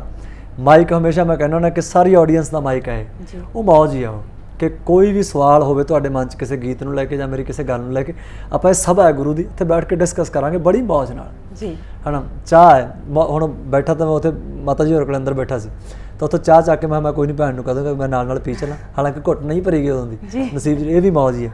ਬਸ ਮੈਨੂੰ ਲੱਗਦਾ ਕਿ ਇਹ ਸਾਰੀ ਮੌਜ ਹੀ ਹੈ ਤੁਹਾਡੀ ਜ਼ਿੰਦਗੀ ਦੀ, ਕਿ ਜਿਸ ਨੂੰ ਤੁਸੀਂ ਬੜਾ ਬੇਪਰਵਾਹ ਹੋ ਕੇ ਮੰਨਦੇ ਹੋ, ਪਰ ਬਸ਼ਰਤੇ ਕਿ ਉਹਦੇ 'ਚ ਨੀਅਤ ਤੁਹਾਡੀ 100% ਉਹ ਪਿਓਰਿਟੀ ਲੈਵਲ ਹੋਣਾ ਚਾਹੀਦਾ। ਜੇ ਵਿੱਚ ਕਿਤੇ ਨਾ ਕਿਤੇ ਕੋਈ ਚੋਰ ਬੈਠਾ ਨਾ, ਤੁਹਾਡੀ ਮੌਜ ਫਿਰ ਉਹ ਬੇਮੌਜ ਹੋ ਜੂਗੀ ਅਤੇ ਸਾਹਮਣੇ ਵਾਲੇ ਨੂੰ ਵੀ ਪਤਾ ਲੱਗ ਜੂ ਕਿ ਡਰਾਮਾ ਕਰ ਰਿਹਾ ਹੈ। ਹਾਂਜੀ, ਬਿਲਕੁਲ ਸਹੀ। ਬਹੁਤ ਵਧੀਆ ਲੱਗਿਆ ਤੁਹਾਡੀ ਐਲਬਮ, ਇੱਕ ਇੱਕ ਕਰਕੇ ਗਾਣੇ ਹੁਣ ਆਊਟ ਹੋਣੇ ਸ਼ੁਰੂ ਹੋ ਗਏ। ਪਹਿਲਾ ਗੀਤ ਜਿਹੜਾ ਤੁਹਾਡੀ ਐਲਬਮ ਦਾ, ਬਾਵਰੇ ਫਕੀਰ। ਹਾਂਜੀ, ਬਾਵਰੇ ਫਕੀਰ ਅੱਜ 5 ਵਜੇ ਆ ਜਾਣਾ, ਅਤੇ ਬਸ ਮੈਨੂੰ ਲੱਗਦਾ ਕਿ ਆਏ ਮਹੀਨੇ ਦੀ ਇਸ ਤਰੀਕ ਦੇ ਨੇੜੇ ਤੇੜੇ ਅਗਲਾ ਗੀਤ ਜਿਵੇਂ ਰਿਚਾ ਸ਼ਰਮਾ ਜੀ ਦੇ ਨਾਲ ਦਰਬਾਨ ਗੀਤ ਆ ਉਹ ਜੀ। ਸੋ ਆਰਫ ਲਾਹੌਰ ਸਾਹਿਬ ਹੋਰਾਂ ਨਾਲ ਅਸੀਂ ਦੋਨੇ ਪੰਜਾਬਾਂ ਨੂੰ ਲੈ ਕੇ ਅਸੀਂ ਕੋਸ਼ਿਸ਼ ਕਰ ਰਹੇ ਹਾਂ ਲਾਹੌਰ ਸ਼ੂਟ ਕਰਾਂਗੇ। ਅਰੇ ਕੀ ਬਾਤ। ਹਾਂ, ਸਾਨੂੰ ਪਰਮਿਸ਼ਨ ਮਿਲ ਜੇ ਤਾਂ ਅਸੀਂ ਲਾਹੌਰ ਸ਼ੂਟ ਕਰਾਂਗੇ। ਉਹ ਗੀਤ ਹੀ ਇੱਦਾਂ ਦਾ ਹੈ ਕਿ ਇੱਧਰਲੇ ਪੰਜਾਬ ਵਾਲਾ ਜਾਣੀ ਗਵਈਆ ਕਹਿ ਲਓ ਜਾਂ ਕੋਈ ਵੀ ਇਨਸਾਨ ਕਹਿ ਲਓ, ਕਹਿੰਦਾ ਕਿ ਮੈਂ ਜੇ ਮੰਨ ਲਓ ਦੋਨੇ ਪੰਜਾਬ ਖੁੱਲ੍ਹੇ ਹੋਣ ਤਾਂ ਮੈਂ ਇੱਥੋਂ ਲੱਗ ਕੇ ਆਪਣਾ ਬਾਰਡਰ ਤੋਂ ਤੇ ਜਾਂਦਾ ਉੱਧਰੋਂ ਲਾਹੌਰ ਤੋਂ ਆਹ ਚੀਜ਼ਾਂ ਸਮਾਨ ਚੱਕ ਲਿਆਵਾਂ, ਅਤੇ ਉੱਧਰਲਾ ਕਹਿੰਦਾ ਕਿ ਮੈਂ ਅੰਮ੍ਰਿਤਸਰ ਵਾਲੇ ਪਾਸੇ ਆ ਜਾ ਅਤੇ ਉਸ ਬਾਜ਼ਾਰ 'ਚ ਜਾਂਦਾ ਚੀਜ਼ ਚੱਕ ਕੇ ਅਤੇ ਮੈਂ ਉੱਥੋਂ ਤੱਕ ਵਾਪਸ ਕਰੇ, ਉਹ ਭਾਵਨਾ ਸਾਰੀ। ਸੋ ਇਸ ਤਰ੍ਹਾਂ ਹੋਰ ਬੜੇ ਗੀਤ ਪੰਜਾਬ ਨੂੰ ਲੈ ਕੇ ਅਤੇ ਚੜ੍ਹਦੀ ਕਲਾ ਨੂੰ ਲੈ ਕੇ, ਕੁਛ ਠੀਕ ਕਰਨ ਵਾਲੀਆਂ ਗੱਲਾਂ ਨੂੰ ਲੈ ਕੇ, ਸਾਡੇ ਸੰਗੀਤ ਨੂੰ ਲੈ ਕੇ, ਸਾਡੇ ਰਿਸ਼ਤਿਆਂ ਨੂੰ ਲੈ ਕੇ, ਇਹ 12 ਦੇ 12 ਗੀਤ ਮੇਰੇ ਖਿਆਲ 'ਚ ਮੇਰੇ ਲਈ ਵੀ ਖਾਸ ਨੇ। ਬਾਕੀ ਜਿਵੇਂ ਜਿਵੇਂ ਤੁਸੀਂ ਜਾਂ ਸਾਰੇ ਸਰੋਤੇ ਸੁਣਦੇ ਜਾਣਗੇ ਉਹਨਾਂ ਲਈ ਵੀ ਖਾਸ ਬਣਨਗੇ। ਬਾਕੀ ਸਾਡਾ ਕੰਮ ਉਹੀ ਹੈ ਕਿ ਅਸੀਂ ਮਿਹਨਤ ਕਰਦੇ ਰਹਾਂਗੇ ਇਨਸ਼ਾਅੱਲਾ। ਆਫ ਕੋਰਸ ਤੁਹਾਡੇ ਗੀਤ ਹੋਣਗੇ ਔਰ ਤੁਹਾਡੇ ਚਾਹਣ ਵਾਲਿਆਂ ਨੂੰ ਪਸੰਦ ਆਉਣੇ ਹੋ ਹੀ ਨਹੀਂ ਸਕਦਾ, ਕਿਉਂਕਿ ਤੁਸੀਂ ਹਮੇਸ਼ਾ ਕੁਝ ਰੂਹਾਨੀਅਤ ਨਾਲ ਜੁੜਾ ਸੰਗੀਤ ਜਿਹੜਾ ਹੈਗਾ ਨਾ, ਮੈਨੂੰ ਲੱਗਦਾ ਹਮੇਸ਼ਾ ਉਹ ਹਰ ਉਸ ਇਨਸਾਨ ਦੇ ਨਾਲ ਜੁੜੀ ਜਾਂਦਾ ਹੈ ਜੋ ਵਾਕਈ ਦੇ ਵਿੱਚ ਮਹਿਸੂਸ ਕਰਨ ਦੀ ਸ਼ਕਤੀ ਜਿਹਦੇ ਅੰਦਰ ਹੈਗੀ ਹੈ। ਸੋ ਪਰਮਾਤਮਾ ਇਸੇ ਤਰ੍ਹਾਂ ਤੁਹਾਨੂੰ ਚੜ੍ਹਦੀ ਕਲਾ 'ਚ ਰੱਖੇ। ਸੋਹਣਾ ਸੰਗੀਤ ਤੁਸੀਂ ਸਾਨੂੰ ਦਿੰਦੇ ਰਹੋ। ਜਾਣ ਤੋਂ ਪਹਿਲਾਂ ਮਸਤ ਬਣਾ ਦੇਣਗੇ ਦੀਆਂ ਦੋ ਮੈਂ ਚਾਹਾਂਗੀ ਤੁਸੀਂ ਲਾਈਨਾਂ ਸਾਨੂੰ ਸੁਣਾਓ।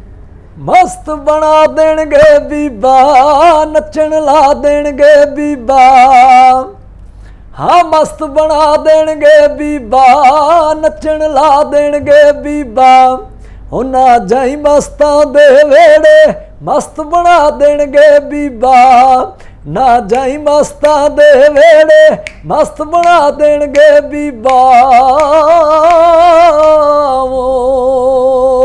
ਬਹੁਤ ਸ਼ੁਕਰੀਆ, ਬਹੁਤ ਵਧੀਆ ਤੁਹਾਡੇ ਨਾਲ ਗੱਲਬਾਤ ਕਰਨਾ, ਤੁਹਾਡੀਆਂ ਗੱਲਾਂ ਨੂੰ ਸੁਣਨਾ, ਮਹਿਸੂਸ ਕਰਨਾ, ਔਰ ਤੁਹਾਡਾ ਸੰਗੀਤ ਤੇ ਹਮੇਸ਼ਾ ਹੀ ਦਿਲ ਨੂੰ ਸਕੂਨ ਦਿੰਦਾ। ਬਹੁਤ ਸ਼ੁਕਰੀਆ। ਬਹੁਤ ਸ਼ੁਕਰੀਆ ਤੁਹਾਡਾ ਵੀ, ਮੈਨੂੰ ਵੀ ਬਹੁਤ ਚੰਗਾ ਲੱਗਿਆ। ਆ ਸਮਾਂ ਬਹੁਤ ਭਲਾ ਸੀ, ਬਹੁਤ ਚੰਗੇ ਸਵਾਲ ਔਰ ਚੰਗੇ ਜਵਾਬ, ਤੇ ਪ੍ਰਮਾਤਮਾ ਤੁਹਾਨੂੰ ਵੀ ਚੜ੍ਹਦੀ ਕਲਾ 'ਚ ਰੱਖੇ ਤੇ ਤੁਹਾਨੂੰ ਸਾਰਿਆਂ ਨੂੰ ਸੁਣਨ ਵਾਲਿਆਂ ਨੂੰ ਵੀ ਸਾਡੇ ਦੋਵਾਂ ਵੱਲੋਂ ਬਹੁਤ ਬਹੁਤ ਆਦਰ ਸਤਿਕਾਰ। ਜੀ ਬਿਲਕੁਲ, ਇਹਨਾਂ ਨੇ ਮੇਰੀ ਵੀ ਗੱਲ ਪੂਰੀ ਕਰ ਹੀ ਦਿੱਤੀ ਹੈ। ਸੋ ਤੁਸੀਂ ਦੇਖ ਰਹੇ ਸੀ ਇੰਟਰਵਿਊ। ਪਲੀਜ਼ ਪੋਜ਼ਿਟਿਵ ਰਹੋ, ਪੋਜ਼ਿਟਿਵ ਰਹਿਣ ਦਿਓ, ਪੋਜ਼ਿਟਿਵ ਰੱਖੋ। ਪੋਜ਼ਿਟਿਵ ਰਹਿਣਾ ਬਹੁਤ ਜ਼ਰੂਰੀ ਹੈ। ਜ਼ਿੰਦਗੀ ਬਹੁਤ ਖੂਬਸੂਰਤ ਹੈ, ਪਲੀਜ਼ ਇਸ ਨੂੰ ਇੰਜੋਏ ਕਰਨਾ ਸ਼ੁਰੂ ਕਰੋ, ਖੁਸ਼ ਰਹੋ, ਆਪਣਾ ਤੇ ਆਪਣਿਆਂ ਦਾ ਰੱਖੋ ਖਿਆਲ। ਦਿਓ ਇਜਾਜ਼ਤ, ਸਤਿ ਸ਼੍ਰੀ ਅਕਾਲ।